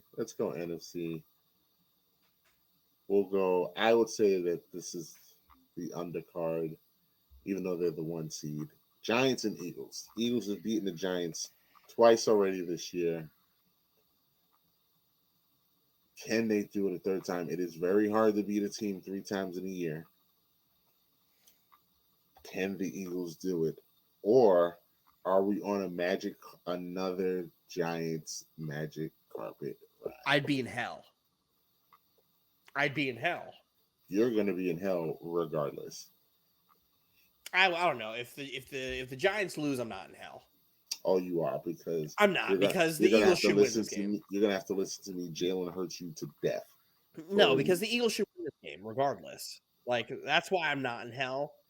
The real thing would be if the Eagles were to win this game and then go to the Super Bowl, then I'd kind of be in hell. Because I'm Jalen hurting you to death. But if, let's say, another young quarterback that I co-signed, by the way. Let's say, based off of 1 year. Let's say, hey. Did I not? I was screaming this last year when they got to the playoffs. I was telling you, yeah, but he wasn't great last year. I was telling you last year, Jalen Hurts this, Jalen Hurts that, and then they lost in the playoffs, and you couldn't wait. He stinks. You see, they got. But here's the thing: they did. This is their 2nd straight year of them not playing nobody, but except this year they are a fucking great overall team. Ain't played nobody in 2 years. They are no this year. This year I put that little less because they are stacked top to bottom, no matter what. So like that's why it's like that. Them and the Cowboys are the 2 teams in the NFC East that I kind of leave alone when it comes to that. Half the division. Half the division. I'll leave them alone because we have seen in the season the Giants lose to all but 1 winning football team. 2. When they played the Jaguars were not a winning football team. They were not.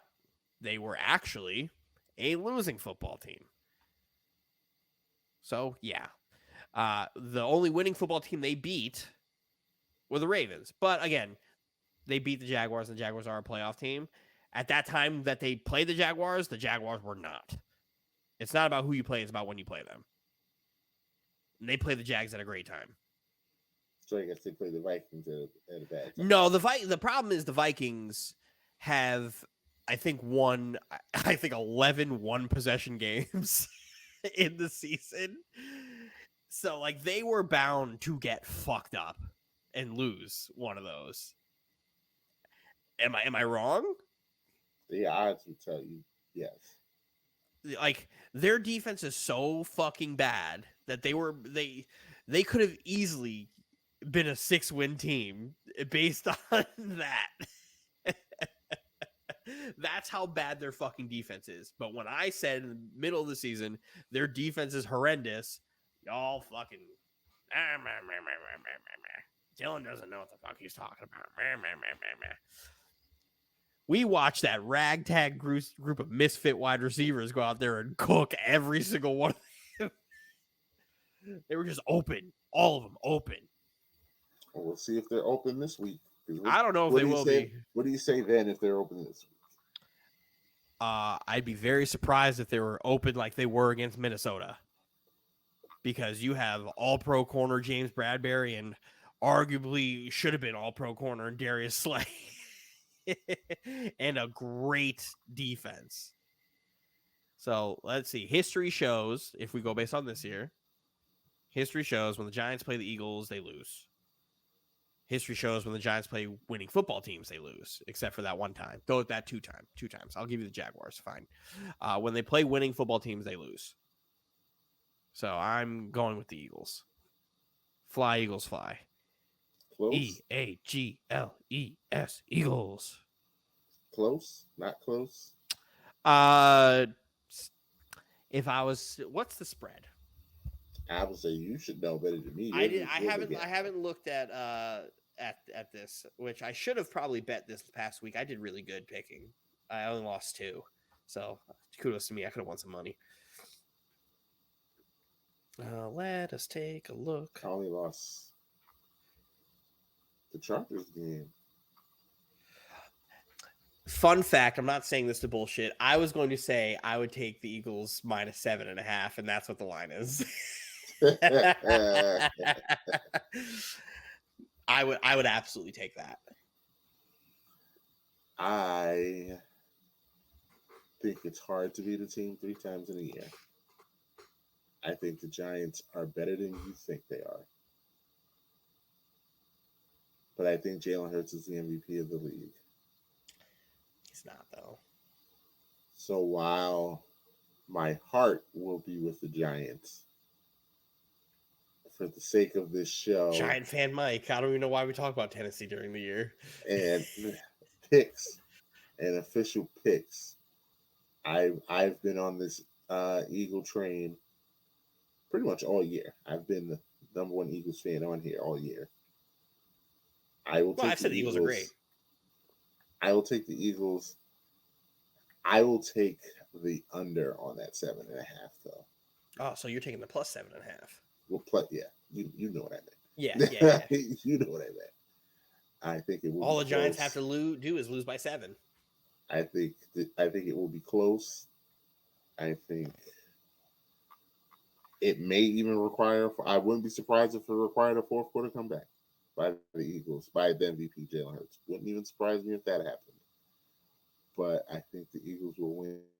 And we'll save scores for next week. Yeah, that's fine.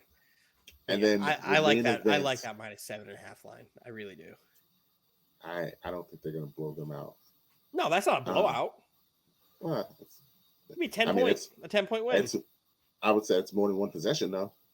Yeah, but if you told me the Eagles, comfortable. If you told me the Eagles win by 10, you're like, oh, it's close. That's exactly what happened. That's a close game. I think the main event for the NFC is this Cowboys-Niners game. Honestly, this game to me, I'll go first. I think this game has the potential to be a classic that goes down to the wire, or I could see both of these teams blowing the other one out. I honestly could see all 3 scenarios. I could absolutely see the Cowboys blowing them out and Purdy having a horrendous game and the Cowboys blowing them out. I could absolutely see the Cowboys imploding and the Niners blowing them out. But I think the more realistic thing is that it's going to just be a nip and tuck back and forth game because Two really good defenses. We for two really good defense. We forget because the playoffs were really good last year. These two played an amazing playoff game last year. That was a good game, Dylan. It was a good game, but I'm sitting here. The Cowboys, we got spoiled because last year the Cowboys should have fucking won that game, and it's very frustrating having to watch them put Trayvon Diggs 10 yards off the line of scrimmage, letting Debo and Ayuk just catch 5-yard passes and take it for 20 yards. It's infuriating. Absolutely infuriating, but that's when they were scared Diggs was going to get killed. I really, really, really want to pick the Cowboys. I really do. But I'm going to stay with I might be a week early, but I'm going to stay with my notion because my prophecy, as you saw me saying in the chat, the first half of the prophecy came true.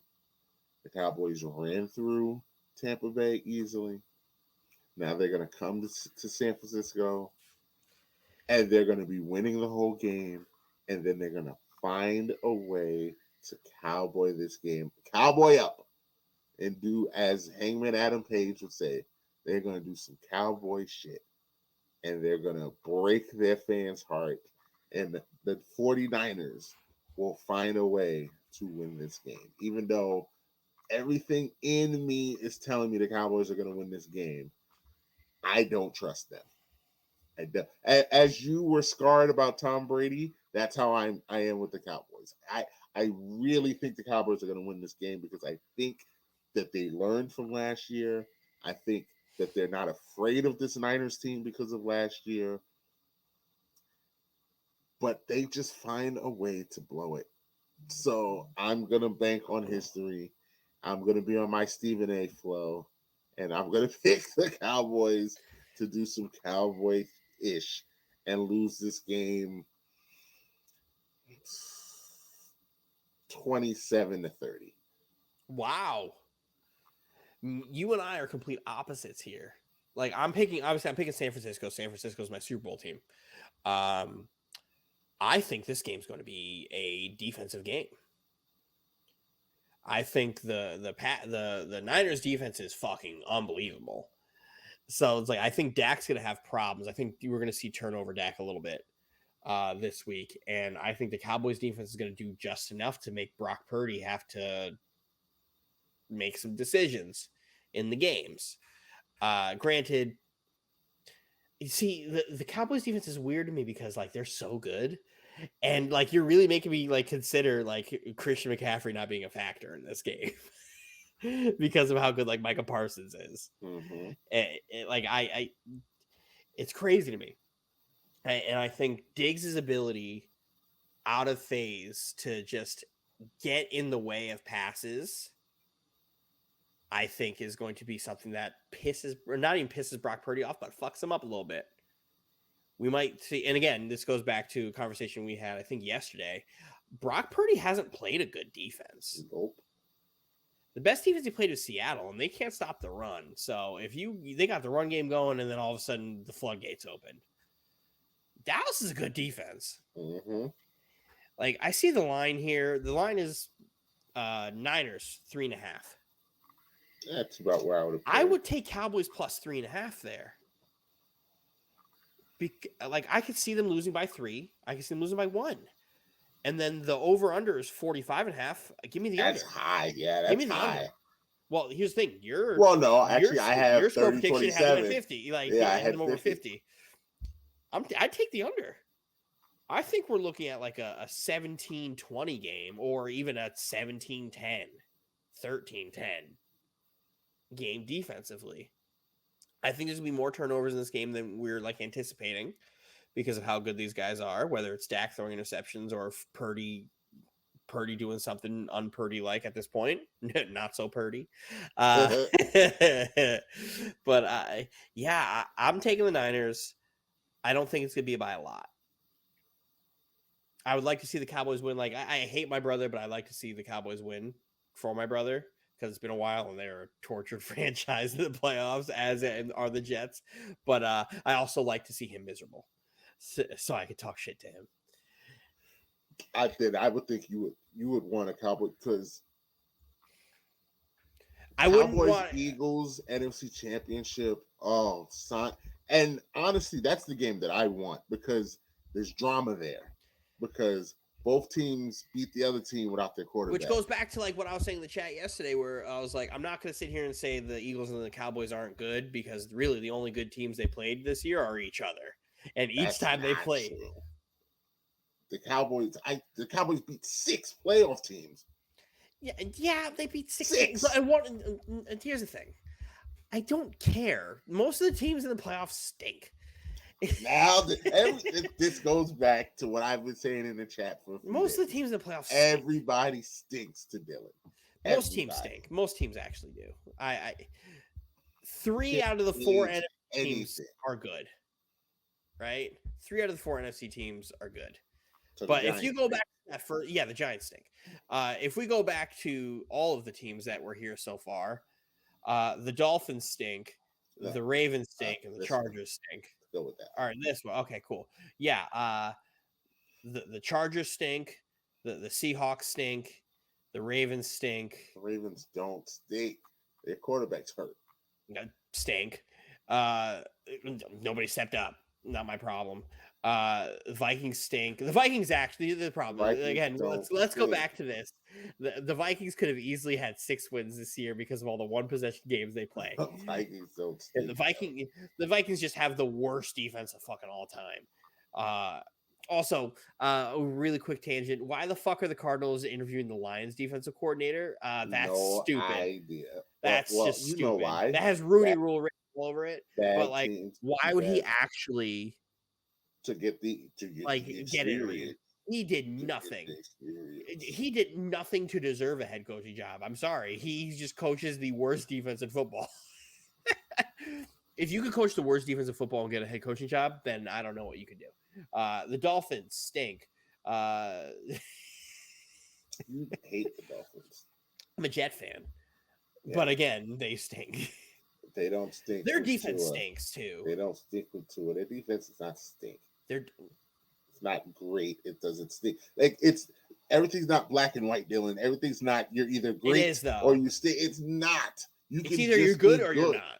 You're good or you're not. You can be bad, stink, good, great. Have you ever heard of the Mendoza line? Have you ever heard of the Mendoza line, Mike? But if you're above the Mendoza line, doesn't mean they're not. They're not above the Mendoza line. If you're above the Mendoza line, you can be above the Mendoza line and not as good as the Niners. They can be a good defense and not as good as the Niners. Find me a team on this list that's above the Mendoza line that is bad defensively. Tampa Bay. I think Tampa Bay is the Mendoza line. That's the one team out here that's like, I actually think they are the Mendoza line. So I will leave them be, even though they fucking stink. The Giants defense doesn't stink. The Giants defense is good. It's not great though. No. The Giants defense is above the Niners. The Giants defense is above the Mendoza line. I think Dexter Lawrence has played very, very good, and my man Tibbs. Tibbs showing out and not going to even be close to Rookie of the Year. But Tibbs is playing this weekend though. I know Tibbs that. Is playing. That's fine. And Tibbs had an impact on that game last week. Yes. Let me tell you. I'm not saying he didn't. Let me tell you a thing or two about this Vikings offensive line. Oh my! It's always something. Mike, I'm pulling out the same shit I pulled out when the Jets played them, because all of it is still true. The Vikings have one of the worst passing defenses in football. What did the Giants do? Pass the ball. Throw the ball all the fuck over them. The Vikings have a bad offensive line. Who had the biggest impact of the game? What unit on the Giants had the biggest impact of the game? The defensive line. I mean, it is what it is. If it walks like a duck, It talks like a duck. What is it, Mike? It's a duck. Kangaroo. It's a fucking duck. It's not like if I'm doing anything here, Mike, I'm just remaining consistent with what I say. And that's all we ask for here, right? All we try to ask for. We don't get it a lot of times. But who gives it to you all the time? Me. We ask for. Me. This fucking hate. guy. Consistency. I call it how I see it. But the Vikings, the Giants defense is actually playing well above the talent level they have. All their talent levels up front. The rest of that defense is kind of like sus, but they're playing well. Wink Martindale is doing a fucking great job. They're just good at everything. They have a good defensive line. They have a great defensive line. I will fight for the Giants defensive line. Between Dexter Lawrence. Dexter's a monster. Dexter is having himself a career year, and it's a shame he didn't get on that second team All-Pro. He's a monster. It's a shame. Granted, like Jeffrey Simmons played really good, and then he wasn't seeing first team. Like the two guys who made first team had unbelievable years as well. It's just one of those circumstances where you had a great year, but other guys also had really great years at the same position. So it's hard to do that. One of those guys being Quentin Williams. But Dexter's unbelievable. He's balling. He's one of the true like nose tackles in football that really make an impact in the run. Mm-hmm. And he plays the A gap so fucking well. Former Jet Leonard Williams is playing really good. Even though he's by the Giants. He's still not performing where he should be, though. That's my thing. Leonard Williams was considered the best player in that draft, right? The best football player in that draft. And the problem with the Jets was he wasn't performing to the level he should have been. Why pay him? Giants got him, and he's still kind of performing in that same way. But he has more talent around him on the line, so it makes it seem like he's not, like, awful. But he's very good. And then Tibbs. Tibbs is playing great. I love Tibbs. Tibbs is a guy one of the guys I wanted, but I can't be not happy with what I got with that fourth pick. But no, I'll give the Giants front a ton of credit. That Giants front's great, and that's right up Wink Martindale's alley because Wink Martindale forever was zero blitz. I'm blitzing to get my pressure. He doesn't have to do that. Mm-hmm. It's a luxury to have. The Giants linebacking core, however, is sus. That's what I was going to say. The linebackers are a little weak. And the linebackers are sus. Their safeties are strong. Their corners are still very like iffy to me. But I think between Julian Love and Xavier McKinney, I think they have a unit for a while there. If they don't address corner immediately in the draft, that's a problem. You have to. I think it depends on what happens. There's like four guys in the first round at corner. They need a linebacker badly. You could find a linebacker in free agency. They need linebacker. It's glaring though. It's glaring. It's glaring, but when the four most important positions in football are quarterback, protect the quarterback, left tackle, rush the quarterback, an edge, and then cover the wide receiver at corner. Those are the four positions. They got their left tackle. They may have their quarterback. They have their edge rusher. Go get the corner. If I'm the Giants, I'm actually looking for a way to maybe move up to get one. Because that kid in Georgia, Kelly Ringo, man, the real fucking deal. 6'2", fucking like 225 pounds. TCU? No. I think he'll be good, but again, it's very hard to judge corners in a conference that doesn't play defense. But that's why I would think you would give him credit because he stands out in a conference that is all offense based, and nobody was getting nothing. I'll do the same that I did with him that I did with Trayvon Diggs when he first came out. I was like, I think Diggs is because he played at Oklahoma. Mm-hmm. I think Diggs is unbelievable, but I have my reservations because he still gave up a ton of yards. And then what did he do in his second year in the NFL? He fucking first year he was okay. Second year he leads the league in interceptions, almost breaks the record, but then also gets killed for over 1,000 yards at corner. Like, you can't be doing that. This year he turned out to be great, but like you have to really good this have year. to see. Whereas a guy like Kelly Ringo playing in the hardest conference in football has done it on the national championship level twice at this point. He's a freak athlete. He has a build that you don't have at that position, really. Where you like, I wouldn't be surprised if he got moved to safety at some point because of how big he is. Mm-hmm. But for him to be like 6'2", 220, where most guys who come out at that size are 6'2", like 190, he's already got the grown man strength that you develop at that position. So if the Giants found a way to move into the top 10 by maybe dealing that Kenny Golladay contract and swapping a first, then you can make a dumb team do something. Colts. The ideal trade partner here for everybody. I'll let you take the AFC. You can pick whichever one you want to go first. I love this matchup here in Kansas City and Jacksonville because I think potentially it could be great. In actuality, though, the greatest quarterback I've ever watched with my eyes, and Patrick Mahomes, is just going to send Duval packing. There you go. Like, I don't see a world where the Jaguars beat the fucking Chiefs. If it happened, though, then it's like, again, the Jags are going. Then I'm in hell. Yeah, you are in hell. You are in absolute hell because then you like it's bad enough. You already have to deal with that for the next like 15 years, and that's bad. Especially because the Titans are in a direction where we really don't know where they're going.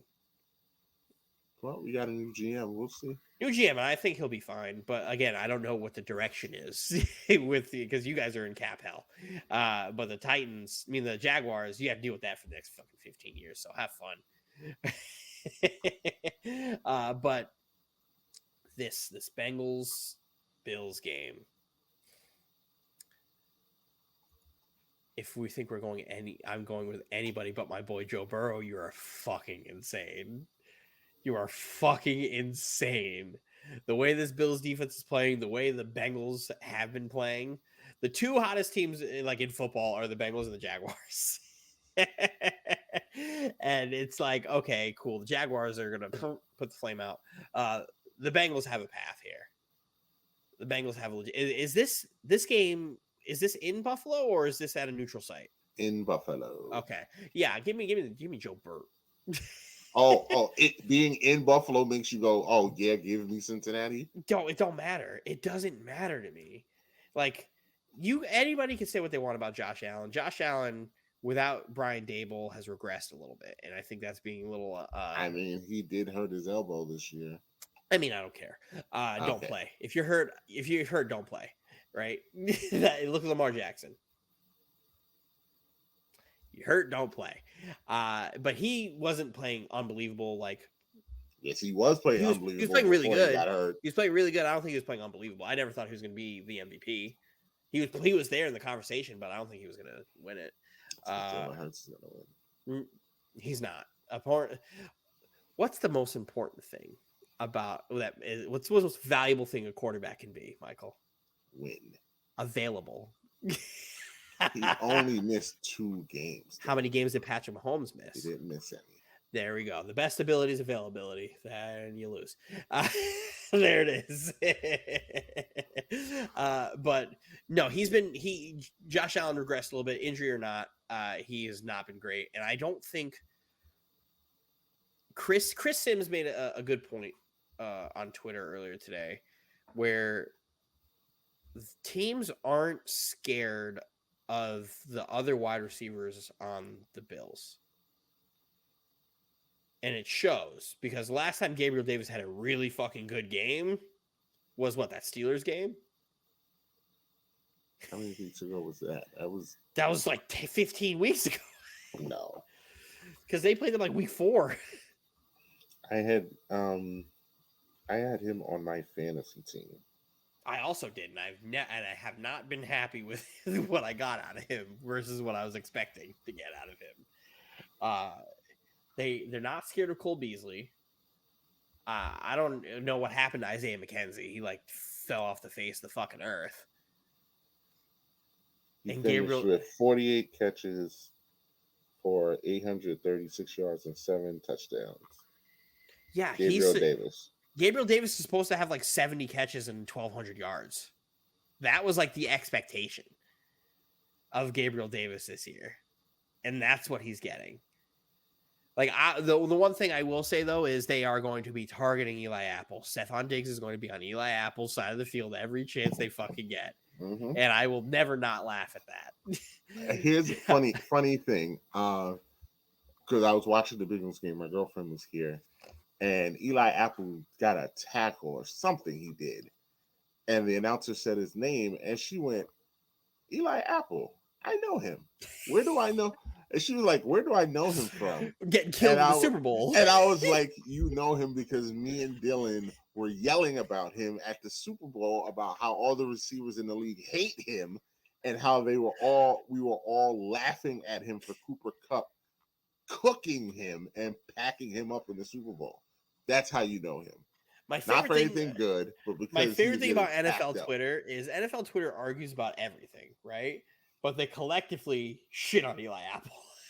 That's right. NFL Twitter, there's nothing like getting together to shit on somebody. Eli Apple, Marcus Peters, Jalen Ramsey, they are. Marcus Peters deserves it though. Marcus Peters, the most hated players in the league. Marcus Peters is a hothead who gets himself into so much trouble because he just has a temper. I was at the Chiefs Jets game, where he picked up the fucking flag for defensive holding in the end zone, and he picked up the flag and threw it into the crowd. Hothead. Eli Apple just talks shit and just gets cooked. And it's not that good. I never was good. Never was great, but here we are, starting. Here we are. A starting corner in the NFL who got to the Super Bowl. And promptly got packed up. But yeah, I think they're going to do a good job of targeting him, but that Bills line struggles a little bit. And they have a couple white boys on the edge that are just fucking really good, man. Trey Hendrickson's unbelievable. Oh, my God. I just really like this Bengals team, man. It just seems like you get Joe Burrow to the playoffs, and here we are, and he's going on another fucking run. Another run. It's like written, like this guy he's becoming this thing of legend. It's, man, just, you don't want to play the Bengals in the playoffs. Because you know who really doesn't want to play the Bengals in the playoffs? The Chiefs. They really don't want to play them.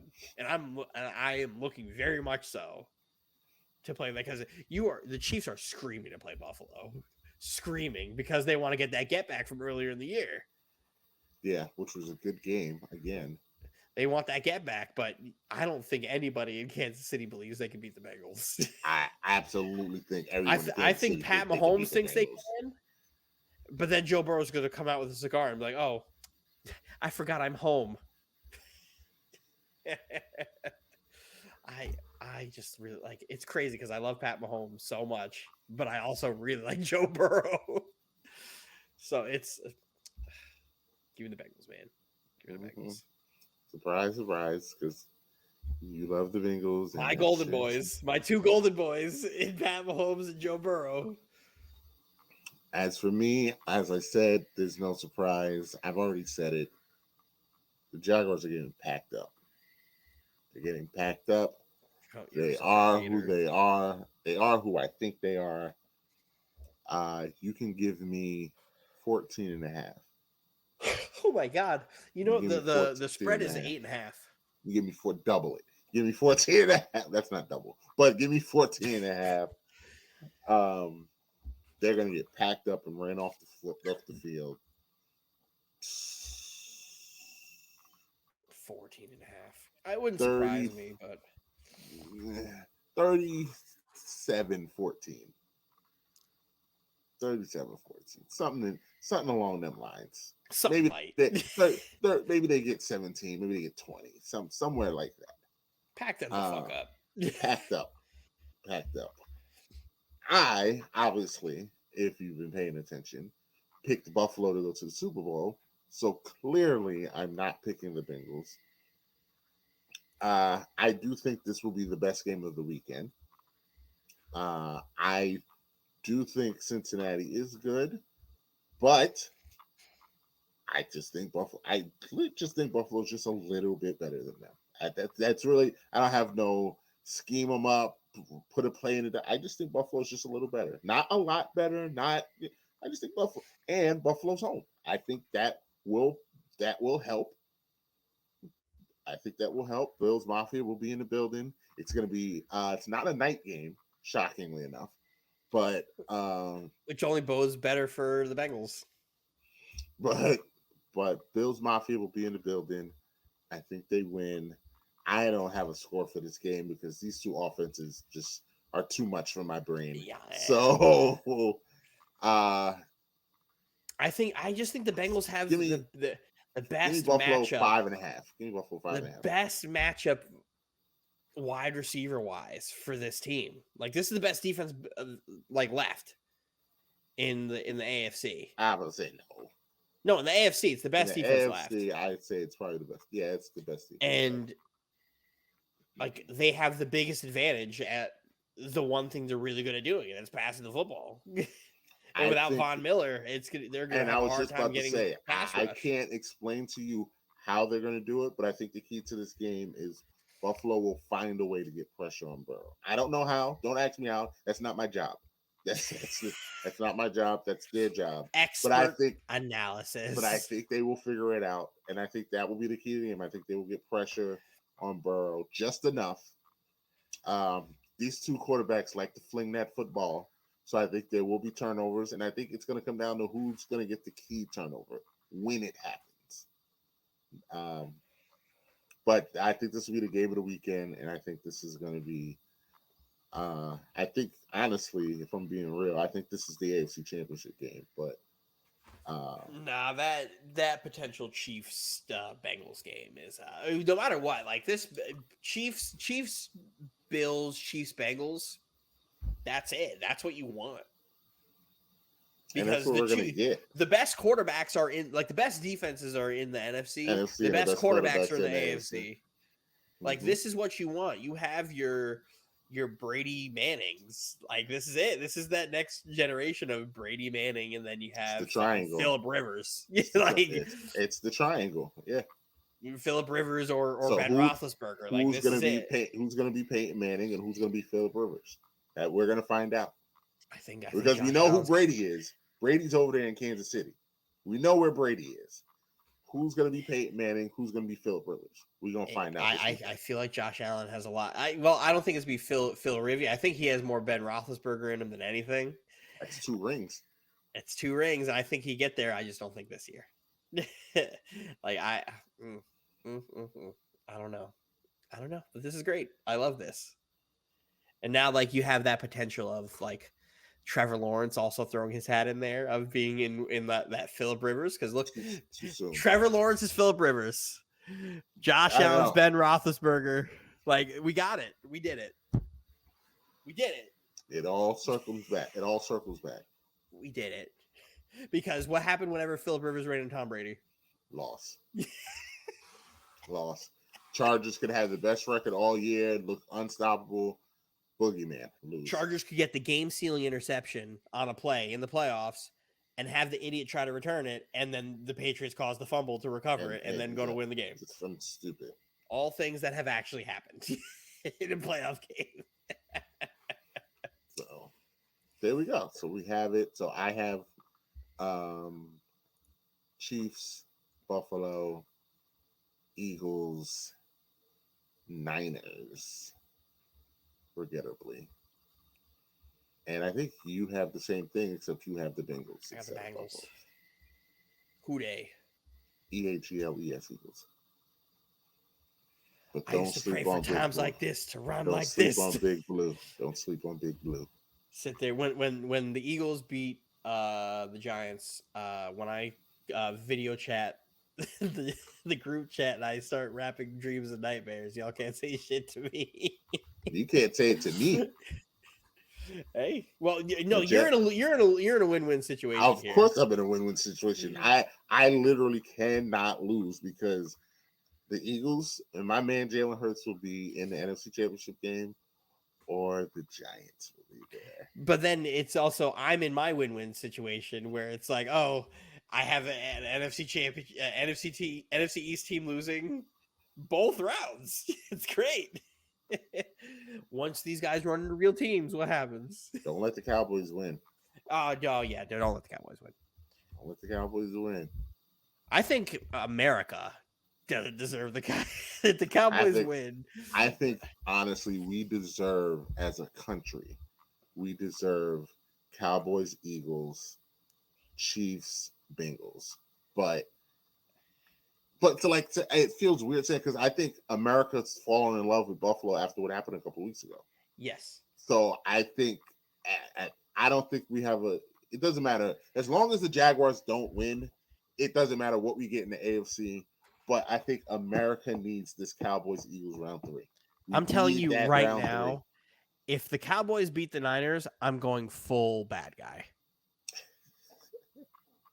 Full bad guy. We them boys. Like I have a prop ready just in case this happens. And I will be miserable because I hate the Cowboys. I have a prop ready for this. So me and my brother can stand in arms rooting for the same team. Fraud. And I'm just going to call fraud. No, but here's the thing. I don't root for a second team like you do. Fraud. I'm rooting for my brother. That's when it's family over everything. Fraud. I have a Christmas present that didn't get here in time for Janice's family's Secret Santa. The gentleman I had, his name is Randy.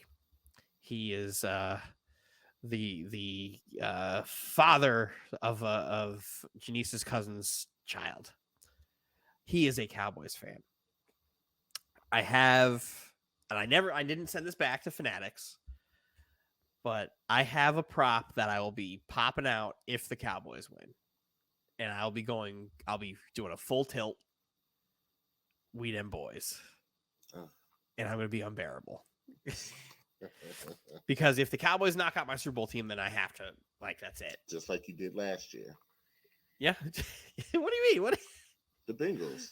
Yeah. Oh, well, I was riding with the Bengals the whole way, though. I originally picked the Chiefs to do it, but, I root for Joe Burrow. It is very hard. I've been doing it. I watched everything, his whole career, college now. I just root for the kid. I'm just a fan. He's your LeBron James. He's my LeBron James. When Joe Burrow's on the field, I feel like the Bengals can't lose.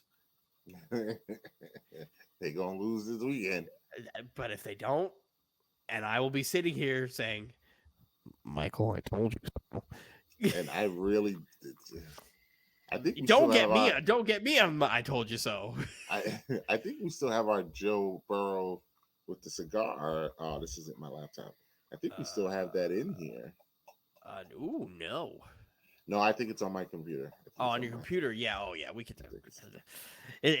Who could how do we run out of those? He does it after every week. But yeah, no, that's my guy, man. It's my guy. I almost like him more than Pat, but I can't say that because Pat's still there. Blasphemy. That's why. Pat's still here, but Joe's creeping up, man. If Joe goes to another Super Bowl, how? How do I not? If he goes to another Super Bowl, best quarterback in football. That he puts the boogeyman away twice. Fights. If he puts the boogeyman away twice, then you have to have a legitimate conversation. You could say it's Pat's still the guy, but you have to be Joe fucking Burrow. Because I said it last year. I said Joe Burrow kicked down that top 5 quarterback door, and he's still there. Kick those old heads right the fuck out. Well, it helps that Brady and Aaron fell off the cliff. Well, last year, Aaron was MVP. This year, I mean, though. Yeah, this year they fell off the cliff, but last year I was saying he kicked Aaron out last year. You were crazy for that. Hindsight being 2020. Am I? Yes. Oh, okay. It's just I just no, no. You broke me. But let's move on. That's our NFL picks. Let's run through this quick NBA. Are the Hawks in trouble? I don't even know if they won tonight. I don't care. The Hawks won. Oh, good for them. The Knicks didn't. No, they did not. The Wizards could not miss a three tonight for some reason. Wasn't it Beal's first game back? Yes, but yeah, that's everyone just could not miss. I don't know what. That's how I feel every time the Nets play somebody. It's whenever the Nets play somebody that they just decide to not miss. Jeremy Sohan yesterday was hitting threes, and that guy shoots free throws with one hand. like that's just unbelievable to me. I don't know what they had for a pregame meal, but it worked. But to your question, when Trae Young decides he wants to be coached, the Hawks will go far. Until then, Trae Young's just going to be Trae Young and force his way out of there. Do you think he's going to leave? Yes. I don't think he's going to leave. So before we even go, so you think Trae is the answer to the question? You think Trae is what's wrong? I think Trae is the problem. Nate McMillan's a good coach. Nate McMillan proved last year he was a good coach. Like, he's had some shitty situations prior, but when he is in a decent situation, he makes the best out of that situation. Like, he is a good coach. The problem is this DeJounte Murray move was supposed to free up Trae Young off ball. And he is awful off ball. And that goes back to being coached. Like, it's just how Trae shoots. Trae doesn't shoot well off the catch. He's not a catch and shoot. He has to, the way he shoots, he has to dribble into his shot. It's not like Steph shot or all these guys. Like, he is like the Diet Coke to Steph Curry's Coke, right? Like, he is the first Steph Curry clone that the league has seen. It's amazing that he hasn't tried to do the thing that that has separated Steph Curry, and it's his ability to be coached. It's his ability to play off the ball. Steph Curry is arguably the best off-ball player in the world. The fucking world. Him and Clay. Him and Clay are the two, and it's because Steph understands I could kill you with the ball, but if you take a fucking second off, and you run into this screen, you're getting cooked. You're getting filleted. You are getting absolutely filleted. I don't know why Trae Young just can't do that. Like, that's where it's like you have to put in the extra work. You have to be coached. And it goes back to the conversation of hoop culture and these dudes not know how to play fucking basketball. Mm-hmm.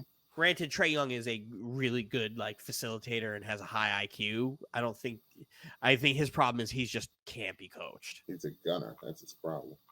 No, he's not a coach. And I know he's not a gunner because he passes the. No, you can be a gunner and pass because it's still an ego thing. Because it's look at my fancy pass. Look at what I can do. It's not about the team. Trae Young's a good facilitator, though. It's about you trying to get your. It's not just passing. He's a good facilitator. He can run an offense well. The problem is he has someone who could run an offense just as good as him, and should probably be like it. Like, again, if Trae Young can run around if Trae Young could run around screens and just chuck up 10 threes a night, and then have his opportunities for ISOs, like, yeah, that's probably where you'd want to be. That's where you want your bread to be buttered, because it frees up DeJounte to get a nice ISO to post up some of these smaller guards and get to the basket. Like, even still, they're both averaging like 24 plus, and Trae Young's averaging a near double-double. like still playing at a high level. It's just they're not playing as good as they should be. I also am a John Collins hater, and I think he's not as good as they think, and I think that is affecting them. I don't know what John Collins is. Overrated is what he is. But again, I don't understand. Like, I like John Collins. I think he has actual value if a team could use him in a certain way. I don't know if they are trying to use him as like a wing defender scorer or if they want him to be a small ball center. I feel like if he had a defined role, because I don't know what his role is. Well, again, that goes back to coaching. So it sounds like that Nate could be the problem. Then, for everything that you're saying, he would be the issue. Or because we really haven't had a problem with John Collins not having a role before. It's just this year. So do we blame the players or do we blame the coach? In this NBA, you blame the coach. Yeah, always. But this is it. But it's one thing if this was like a Steve Nash situation. It's not. It's very much so not. They have a good coach. It's just they need to figure it out. And I think it is. Somebody bring him up. Fired fuck. I will always pat myself on the back for that one.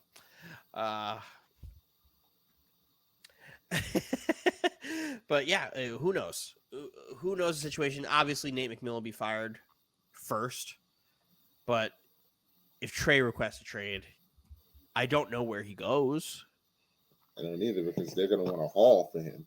They're going to want a haul. And like Anthony's idea of Trey Young going to Dallas is laughable to me. He's like, imagine those two on the same team together. Ooh, I was like, imagine them both getting cooked on defense every night.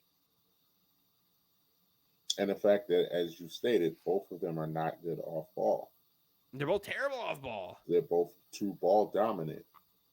Now, if you want to place Trey on a team, imagine you trading Chris Paul for Trey Young and put Trey Young on Phoenix. That could be something. Mm-hmm. That could be interesting. Him on the Clippers could be interesting. I don't think he fits well for the Clippers. Because of Kawhi and PG. Mm-hmm. If he could play off ball, absolutely. Like, Bradley Beal would probably be great over there. And just let those guys handle the ball. or Reggie Jackson. I think they need to trade one of them dudes. I mean, but it's hard. I was saying this last night. It's hard because they never played together. So I don't know if it works or not. Like, I still don't. I don't know. Maybe you know. I still don't really know if that works or not because they can't. They haven't had one playoff run together. Kawhi got hurt. G got hurt. Like, well, yeah, they've won series, but they haven't. They haven't finished a run. The problem is if you get them in a playoff in a 7-game series, it's going to be very hard for me to pick the other team. I don't know. Have you seen Denver? I know, have you seen Denver lately? Yeah. Again, I take the regular season with a grain of salt. Denver's got bodies over there, though. I take the regular season with a grain of salt because the playoffs that intensity switches, and then teams do that thing where they expose big men on the defensive side of the ball. And they're one bad matchup away from just being eliminated in the first round. There's only, I think, only Golden State and maybe Memphis is a bad matchup for them. And I don't even know if Memphis is a bad matchup for them. Ja would put fucking Jokic in hell. Yeah, but I don't know. I think defensively, that Memphis team in the playoffs, a playoff atmosphere for Memphis. Yeah, I'll take them. I would take them in that series. They get to get away with being physical. Yeah. We'll see. I mean, we'll see. I don't believe in Denver. I just don't. Jokic is slowly turning into the offensive Rudy Gobert to me. Advanced analytics love Jokic. And I'm like, he's really good, but like, get off his dick. He's really good, but I mean, he's a top 5 player in the league to me. He is. No, he absolutely is. But okay, get off his dick. and like NBA Twitter loves him. I'm like, all right, get it. Okay, we get it. We fucking get it. Maybe I'm just xenophobic. You might be. Maybe I'm just xenophobic. You're xenophobic about the Hall of Fame. I'm xenophobic about my current players. Mike was out here screaming yesterday, get these foreign people out of my Hall of Fame. All of them can go. All of them can go. I can't pronounce their name. Get them out. Like, who was it? Zeno? Yeah. Get him out of here. Get him out of here. I don't know you. You're foreign. Fuck you. It was either them or dudes that played during World War 30s, I. Yeah. Like, come on. Oh. The guys who were born in the 30s. Jeez. God forbid those guys get in, Mike. Usually I'm the one shitting on those guys, but come on. But I'm just going to let you go. All right, we have 2 topics left. And this next one's just for you. Should the Brooklyn Nets be worried? Yeah, go fuck yeah, they should. When your role players are great role players when everybody's healthy, like great. When your role players are asked to be more than role players when you only have Ben Simmons playing, yeah. Like that's a problem. I have yet to see in these 3 games that we've played since Kevin Durant's gone out, Kyrie Irving and Ben Simmons play together. Because one's out or the other's out. Ben Simmons didn't play against OKC. Ben Simmons didn't play against no. So Kyrie Irving played terrible against Boston, so maybe forget that he was playing. Ben Simmons didn't play OKC, and then Kyrie didn't play against San Antonio. But it's like your role players have to step up in these situations. That's how you balance out for that 30 you're not getting. You need all these guys to get 10. When Royce O'Neal is getting 5 points on 0 for 8 from 3, yeah, you can't do that. When Joe Harris is 0 for 4 and only playing 15 minutes, yeah, you can't do that. Go and fucking find a big man to rebound, maybe, or go and get another player. Like, I don't know what the fuck Sean Marks is doing. I don't know what he's waiting for, but you can't expect, as great as Nick Claxton's been all year, you can't expect him to be able to just get all the rebounds. They think he's Jared Allen. He's too light in the pants. Jared Allen at this point in his career put on like another 30 pounds. This was the year we traded Jared Allen. Mm-hmm. And Jared Allen got better every year at that point. The one thing Nick Claxton is better at Jared Allen at is perimeter defense. Jared Allen he struggles. But Claxton, he can't do that. He can't do that. So go and call Orlando for Mo Bamba or fucking something. Like, they only want a 2nd round pick for him. Go fucking get him. Like, that's free money. Go and call about fucking Kyle Kuzma. Like, everybody's just waiting for Kuzma to get traded. He had another good game tonight. But and Kuzma is not going to resign in Washington. He wants to go to play in a big market. But he also wants money. Yeah. So, but again, Kuzma is the perfect trade target for a winning team who's trying to win. He's a good rental. He's a good rental. He's a good assassin for the year. Like, whether it's the Nets or anybody else, if you go get Kyle Kuzma, and that makes your team fucking better. And right now, Kyle Kuzma would be unbelievable on this team because he could fill a void. I'm not asking him to go and get 30, but if he could get me 20, which he fucking can, that fills a void. And then you could run this lineup that Sean Marks wants to fucking run of a bunch of 6'10 guys on the court all at once. 6'8 to 6'10 guys all in the court all at once who could just switch and just shoot. It's gonna cost you, because I said this last year when you were ranting and raving about Toronto, and I told you that's all good. They're a bad matchup for a few teams. There are a couple teams that are death for them. And one of those teams was Joel Embiid Oh yeah, because Joel Embiid is deaf to them. And what happened? The problem is that Toronto offense, one, they all got hurt in the first 2 games. You remember that? They all got fucking hurt. And then they are bad at shooting threes. Their whole team is horrible at shooting threes. Like, say what you want about Toronto not being good this year. They're not good because they don't shoot the ball well. That's why Fred VanVleet's trying to get the fuck out of there. He's trying to get out of there. Like, their best player can't shoot in Pascal Siakam. Their second best player in Scotty Barnes also can't fucking shoot. Barely shoot free throws. Like Fred VanVleet can shoot, but he's all of 6'1" and gets played off the court a bunch on defense. OG Anunoby is like their best piece to move, but they want a Rudy Gobert haul for him, which is unbelievable. Because what he his contract for what he does, go get him. No. Go get him. His contract is fucking good. He has a good contract. But I'm not trading 2 not for the draft picks. Like, that's ridiculous. A player or 2 for OG. No, I'm not. Like, that's so crazy. Absolutely not. If you told me I could get RJ Barrett on OG Anunoby's contract, I'd be like, yeah, I'll do it. But you don't get the defense. Get him on that contract, but it cost you 2 players and 2 picks. You're still going to be like, no, I don't care what his contract is. He's not good enough. It's just that's like the most valuable contract in basketball right now. But he's not good enough to demand that kind of haul. No, it's because of his value. That's the thing. I understand.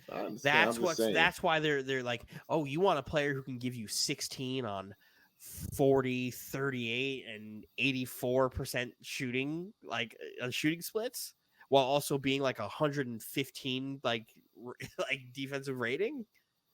Yeah, you have to give me, and he's only making like 15 mil a year. Yeah, you have to give me this. This is a valuable contract. Whereas James tried to argue, he's like, you're trying to tell me OG Anunoby's better? I'm like, no, I think than RJ Barrett. I'm like, well, no, I'm saying I'd rather have OG than RJ because of his value. Like, what OG does for, like, there's only a small separation on stats, but there's a large separation on salary. That's why I'd rather have OG. Again, give me RJ Barrett. Give me RJ Barrett on a $16 million a year contract. Yeah, I'll take it and see what he can give me. But RJ Barrett on the contract that he currently has, yeah, no, I don't want that. I don't want that. Just like if OG was making RJ Barrett's contract, I'd be like, I don't want that.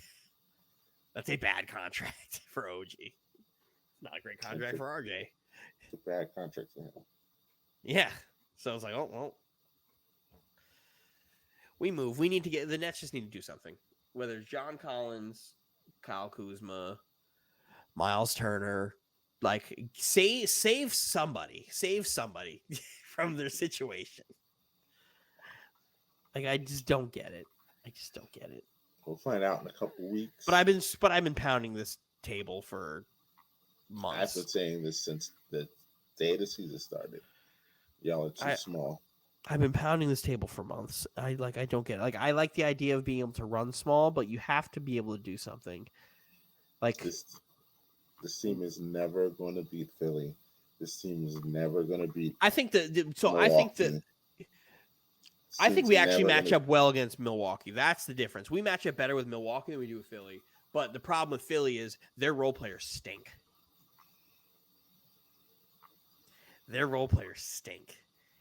And if you sell out on Embiid, you could probably run away with that series. If Maxey and Harden come to play, they're going to beat y'all in 5 games. If Harden, I wouldn't say 5. They don't have a defensive answer for Kevin and Kyrie. And then if Harris starts to shoot and Seth starts to shoot, because Seth cares about that matchup more than people realize because it's the nepotism battle. Mm. But I think you're understating. No, I understand. Tobias Harris. If But just we've been like you're saying that saying, about Tobias Harris for 5 years. but the same way you're saying, if the Nets role players do what they got to do, if Philly's role players do what they got to do, they're gonna run y'all off the floor. But It's I the have same more of what a ifs. track. I have a more of a track record of my role players doing what they have to do than Philly's role players doing what they have to do. Obviously, Philly has this weird wild card in Tobias Harris. Where if he shows up, y'all are in trouble. But we've been saying this for. But he comes and goes. He's in the playoffs. Really good, he's terrible. No, he's a really good first round and marginally good second round player. By the time we get to the end, he's terrible. But that first round, you better look out. He's good in that first round. But that's the thing. If the Nets are able to stay the course, they wouldn't see them there. And the Milwaukee matchup is a matchup we match up way better than this year than we have in the past. I still think they're too big.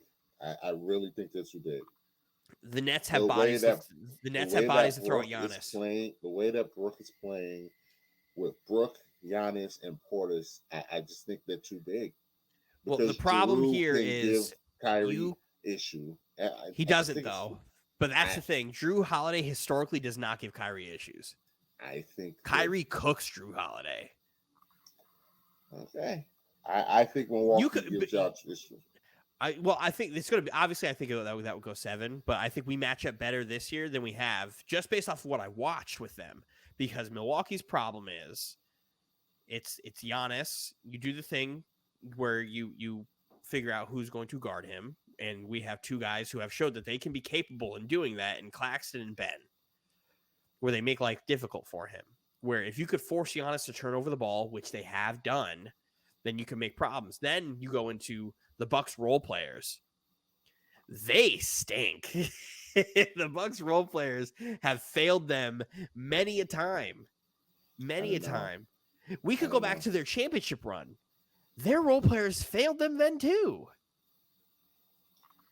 They had to rely on Giannis being Superman to get them through. Had a good series. Drew had a good series. Middleton in the NBA Finals. Where? Middleton averaged like 15 points a game in the NBA Finals. Where Giannis was averaged like 35. But again, Middleton had a good series. But Middleton also isn't a role player.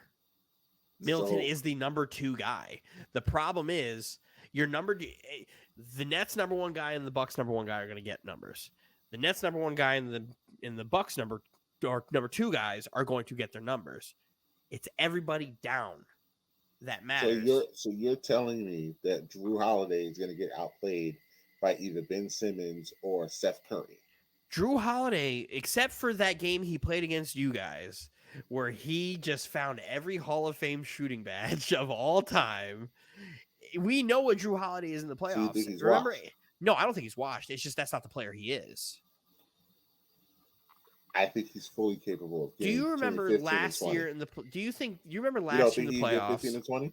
I think get you 15, but I don't. But after that, who do you trust? I still trust Bobby Portis before I trust anybody on Brooklyn's bench. You trust Bobby Portis more than Seth Curry? Yes. Bobby Portis does his job, Dylan. He does his job. Fine. He comes in and does his job. He doesn't do too much. He doesn't do too little. He just comes in, causes a ruckus. We will disagree there. I do think Bobby Portis is the best role player in basketball, though. 15 points, 8, 9 rebounds, 2 assists, a but block. Here's and you're the like, problem. When did he do all of this? Here's the problem. Here's me giving respect to Bobby Portis. I think Bobby Portis is the best rotational player in the NBA. He can't play all the minutes, right? He can't play all the minutes, and the people you have to realize that will get more opportunities than him, they don't trust. We're going to see Grayson Allen's. Grayson Allen's got to step up. You're Joe Ingles. Joe Ingles has played well in the playoff. He has playoff experience.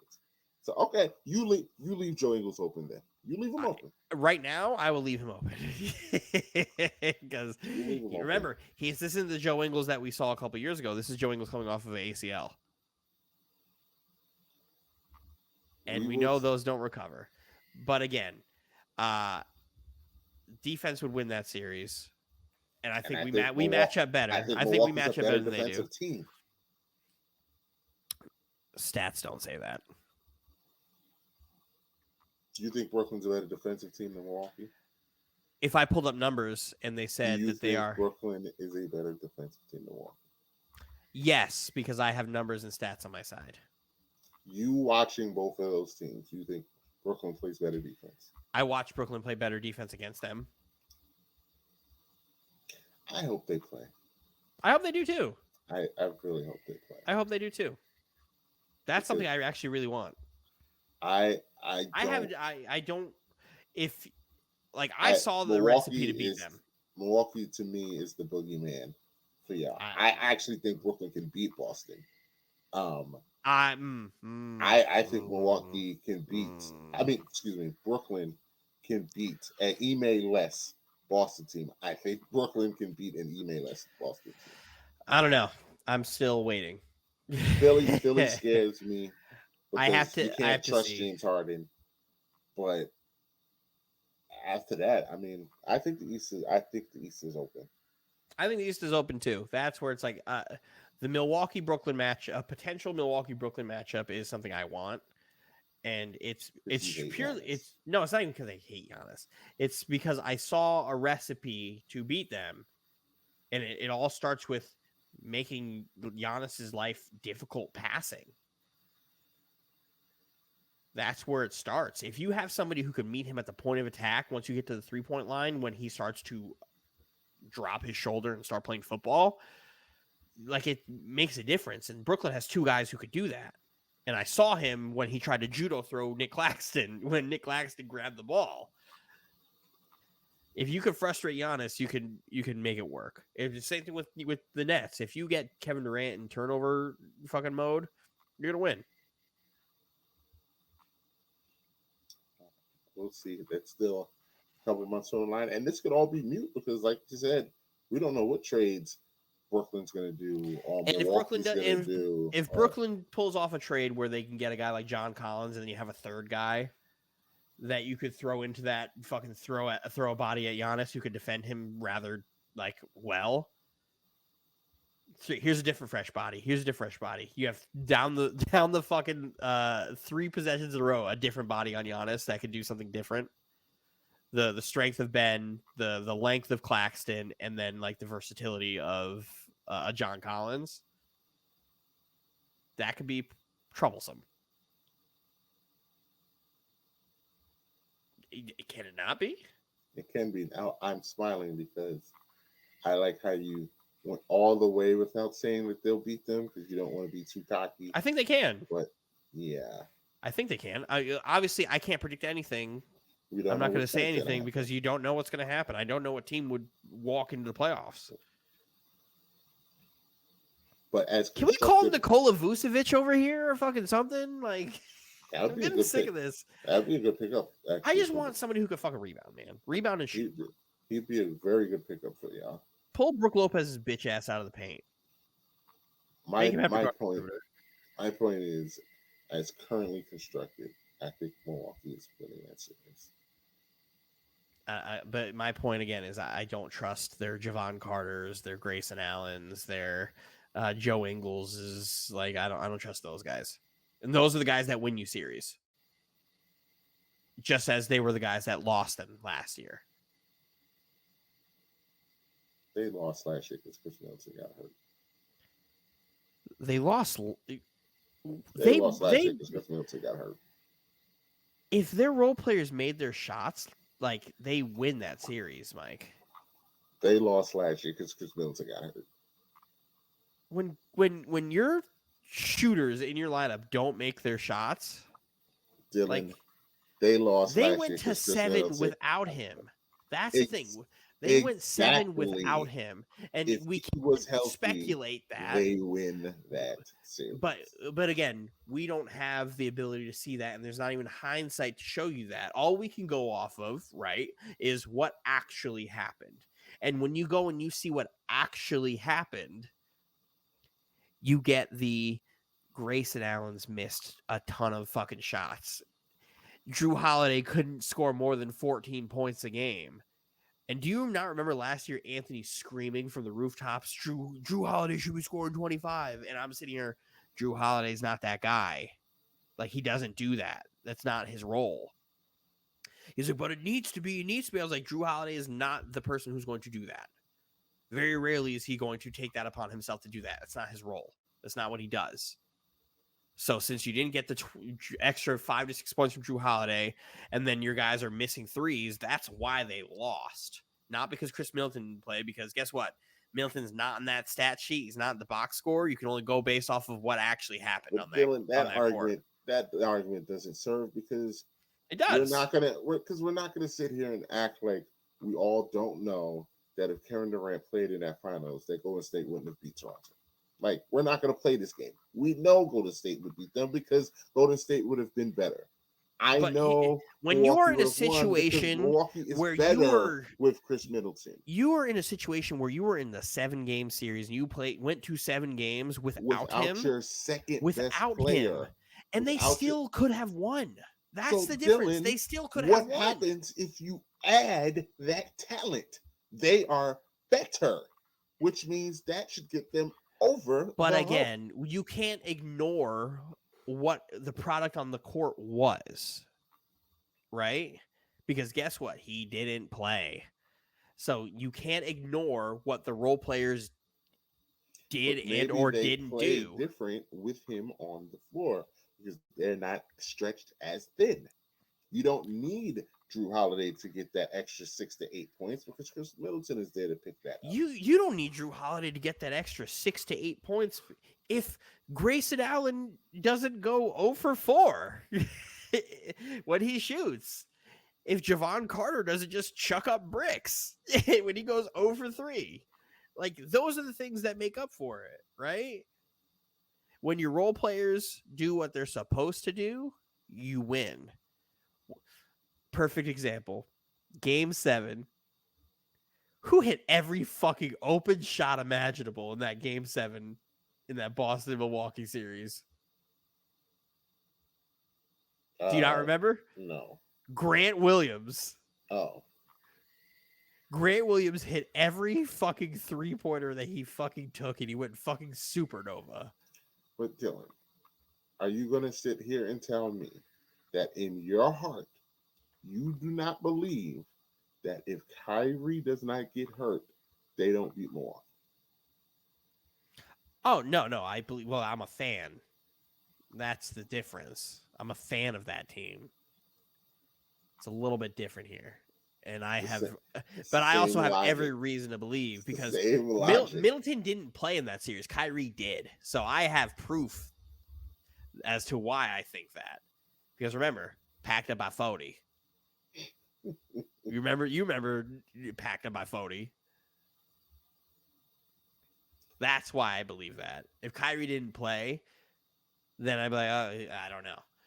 But let's do James Harden. James Harden didn't play. If he doesn't get hurt, do they win that series? I don't know. Probably not. Who knows? But all I know is he got hurt 13 seconds into the game, into the series. So throw him out into the fucking Wolves. But again, I can only judge off of what happened, and I will tell you why the Nets lost that series. Not because Kyrie Irving didn't play or James Harden was a shell of himself, because Joe Harris went 0 for 6. If Joe Harris makes 2 of his shots, there's a different outcome. But he choked. I'm not going to sit here and blame Kyrie and James Harden because history won't show that they didn't play. History will just show that this Nets team lost. All I can say is, man, if Kevin Durant and Jeff Green weren't the only fucking people who showed up to play basketball in that series in the last 2 games, who knows what could have happened? I don't know. It's tough because logic tells us the team is better with these players, and we see how far they went without them. So if you improve the team, logic will tell me that would improve the result. But the role players making the shots they missed doesn't. But the team as a whole, it's different shots. No. I asked a question. If we're going to just assume that, here's the thing: if we're going to just say that the team is better, when he plays. Imagine a team whose role players hits their shots and they win without him. And then they get him back potentially. Then they're even better. But they didn't lose because Chris Middleton didn't play. They lost because their role players missed their shots. That's what happened. That is actually what happened. If I pull up the stat sheet and the box score and I see piss poor shooting and a score that correlates as Boston won by, let's say for shits and giggles, 10 points, right? If Boston wins game 6 by 10 points, and I see that Grayson Allen went 0 for 4, and Javon Carter went 0 for 3, and Drew Holiday shot 1 for 5. If each of them makes 2 threes, 2 out of their X amount of missed threes. But the problem with what you're saying is your what if and my what if aren't in the same universe. Yeah, mine is in the same universe in which they played. Yours and is in a I'm different not universe. talking about that universe. I'm talking about the universe if Chris Middleton plays. This is a different world. Yes, so what actually happened in the world. game? But what actually happened in that game doesn't affect anything over here with what I'm saying. But we don't live in that world. We live in the world that I'm talking about. That's why it's a hypothetical. I deal in absolutes, Michael. You know this. You stink or you don't. That ain't that the truth. I can only. Stinks. It'd be like that. We deal in absolutes here, Michael, and I don't live in that fantasy world. I live in the world that it actually happens. Last time I checked, Chris Middleton didn't play a minute in them series, so it doesn't matter. So you think that Golden State would have lost either way? No, I don't think that. But I can only talk about what actually happened. But here's the thing.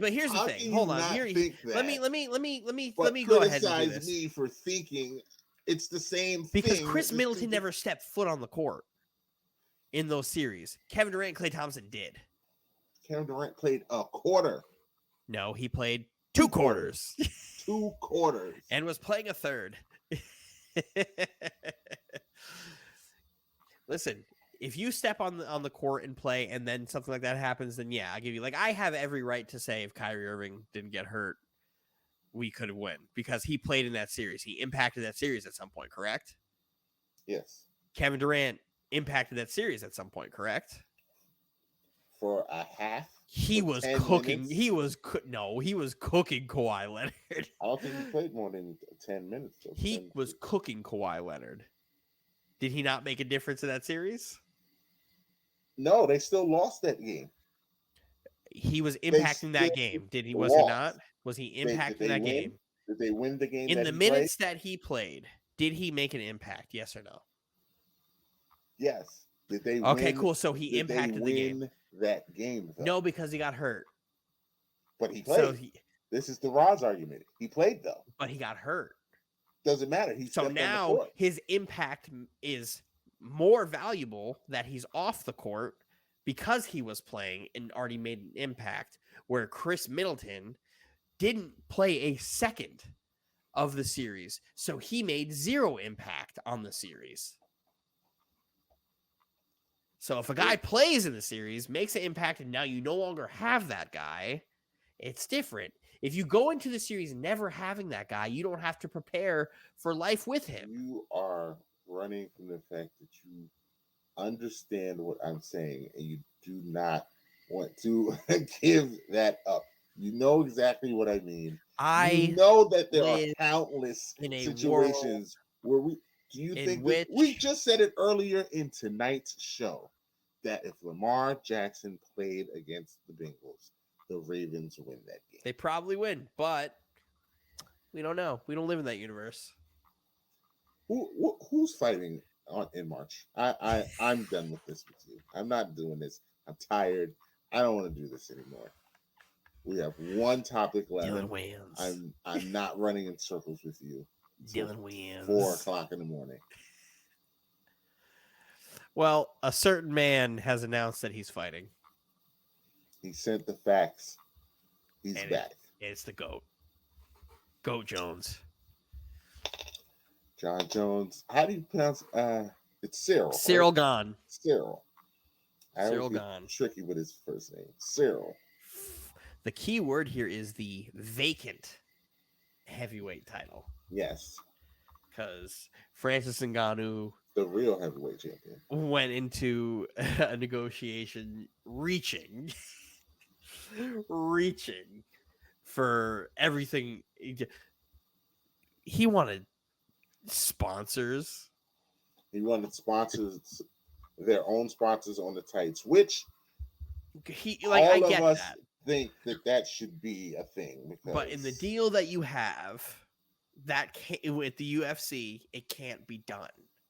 So why are you asking for the UFC to break contract for you? It's never gonna happen. Like, that's silly. Like, I get what you're doing, and like, you could go fight anywhere else and have that and make more money, like, and do your thing, man. I get that, but a major company is not going to break contract for you, no matter how good you are. They got tons of money from that. Tons. And no, they're not doing that. Healthcare for all fighters. This is your contract. Yeah. This is your contract. Like, what are we doing here? Like, everything that he's doing is just like not even out of the realm of possibility. It's just like, why would Dana do anything that you're asking? It just seems unreasonable. But at the same time, I get what he's doing. It's admirable.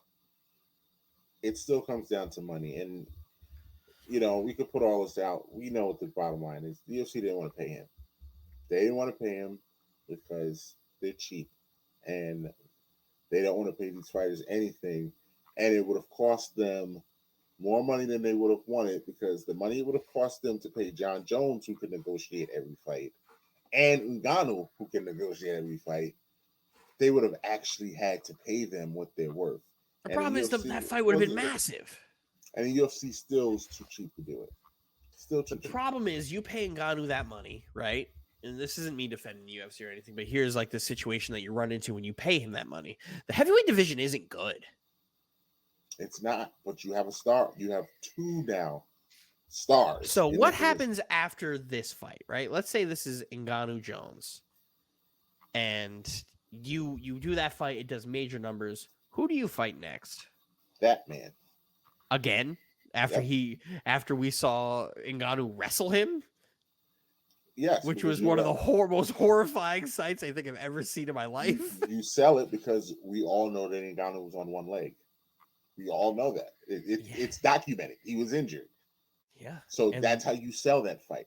You can still sell the Blades fight. You cannot sell a Curtis Blades fight. With Ngannou, you can. No, you cannot. No, you cannot. There is no part of Curtis Blades that is remotely sellable. Like, what? I like Curtis Blades, but he's not even in the same realm as Ngannou. Not even in the same realm of Ngannou. Not even close. Maybe if this was Ngannou 6 years ago, after he first fought Stipe and Stipe just laid on him before he knew how to do takedown defense or learned how to grapple. But the scariest thing was watching him grapple fucking Gahn. That was horrifying. The fact that he could kill you with a touch and then also wrestle you. Horrifying. Curtis Blades would die. He would die. I think, but the outcome of the fight doesn't matter. It's the fact of, can you sell it? And I think you absolutely could. I think you could have sold that fight. There's not the only heavyweight in here that you can actually sell outside of Ngannou is Jones. Stipe doesn't sell anymore. Gahn isn't going to sell you anything.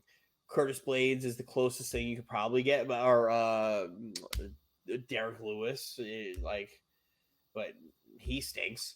So, like, what are we doing? Like, the heavyweight division is not good. It's old. The heavyweight division is fucking old. So like, how do you sell these fights? So you give Ngannou this bag for him fighting bums. But that's what we just did with Jones for his last 2-3 fights. Well, yeah, it just so like what Jones grew up fighting versus what the light heavyweight division turned into are two different things. But you still have to sell those fights. They seriously sold but they us don't John Jones versus Dominic Reyes. That was an actual pay-per-view. Yeah, it was an actual pay-per-view. And you're telling me that you can sell that fight, but you can't sell Ngannou versus Blades? I disagree with that. I disagree with the level of competition. Even still, like that Dominic Cruz fight, like look at Dominic Cruz now. I mean, Dominic Reyes now. Watch. He hasn't won a fight since. Watch. He took that L to John Jones and lost every bit of momentum and just gets knocked out every fucking chance he gets.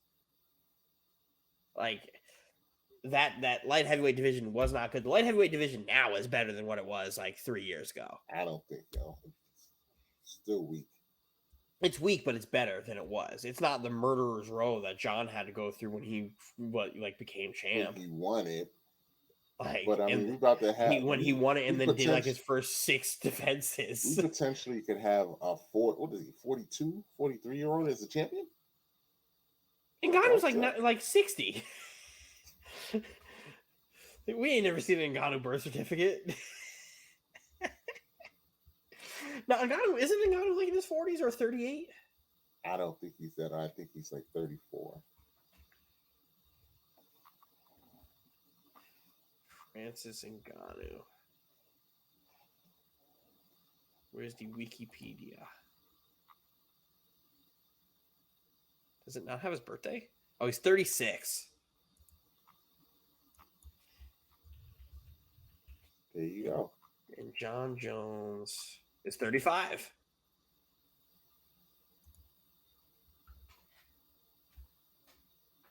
Which means it's coming. John is going to get knocked out soon. It's coming. Yeah, the bigger fighters give him problems.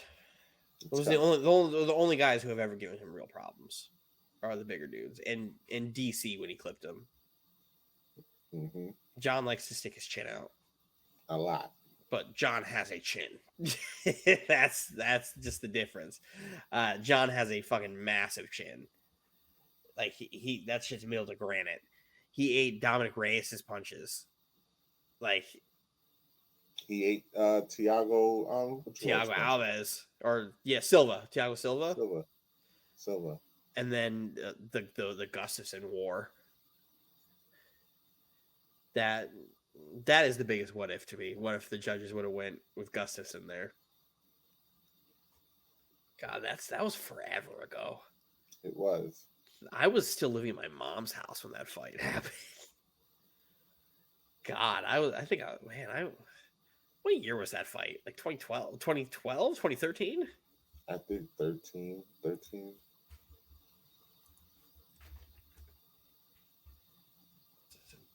When did that take place? 2013. I was 19 years old. That is almost a full decade. Baby. Wow. Almost a full decade ago. And this guy's still going. Everybody else from that era is gone. And this guy's still going. And he's the GOAT. If anybody argues me, I don't care. I don't care about the PED pops. That has something to do with it, though. I don't care. The Tiribinol, whatever the fuck, is not like no. PEDs and MMA are weird. They're absolutely weird. Like I just don't understand it because PED isn't going to make DC's head duck that way and just eat a head kick. I mean, that's true, and that's how I feel about baseball. I mean, he's not going to make. I don't like Barry Bonds see a ball or a strike and hit it 400 feet. I mean, the 400 feet part, yeah.